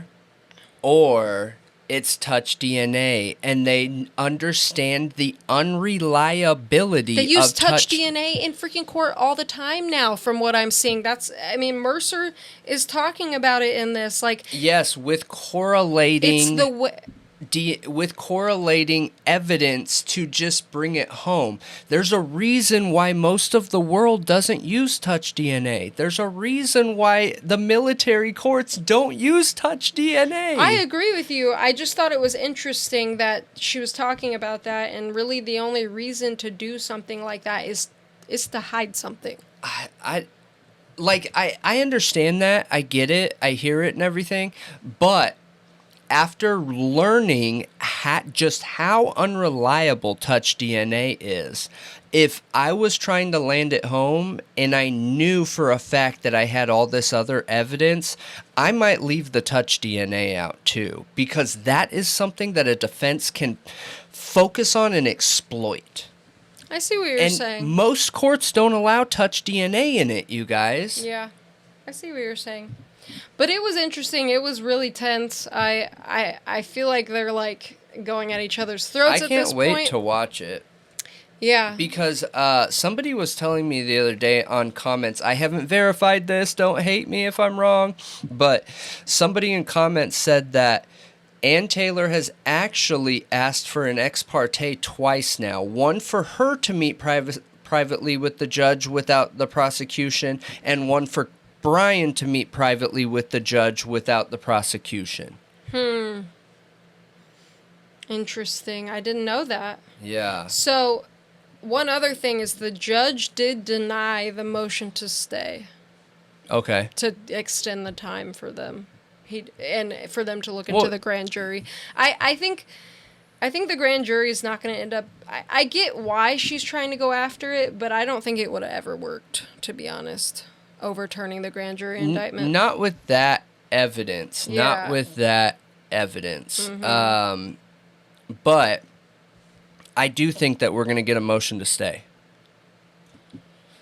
I do. When? Because it didn't happen today. I know it didn't happen today, but they're still waiting on evidence. They're still waiting on it. If Ann can bring up something proving that there is still information they're missing, like the DNA information, then they will get that motion to stay. It's going to be last minute. I could see that. Oh, it's Ingrid Beatty. That's what it is. That's her name. The one with the little hair clip. That was like, I have some housekeeping to do. Yeah. But yeah, that's interesting. I'm super curious how you guys felt about it. We'll probably watch this on we'll stream, watch it on stream. But I'm going to try downloading it and enhancing the audio. Yeah, for sure. Without it being too annoying. But yeah, that's all I got right now. A lot of people and legal experts I haven't got to see actually like go through it and say what it all means because it came out so late. They were literally in court till 7 p.m. I haven't even seen all of it. Yeah. So, we'll cover it more, and we'll absolutely just join us on stream, and then you'll see us talk about it more. Yeah. Well, we're gonna keep following this case too. I assumed that we'll probably make a playlist and put all the Idaho 4 stuff in it because, again, with us being new, crime only focused, criminal thought only focused with the podcast.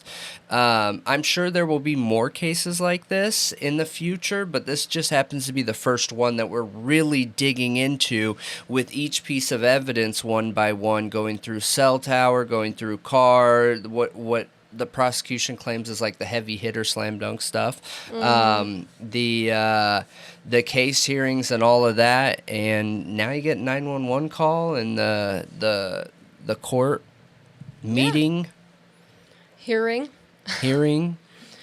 But yep, we'll cover it more as we get more information. I mean, I'm not a legal expert, so I wish I was and could give more, but yeah, I'm learning as I go though. Like I'm starting to understand more than I did initially. Court is just super logical once you court makes perfect sense to me in everything because you have to take the emotion out.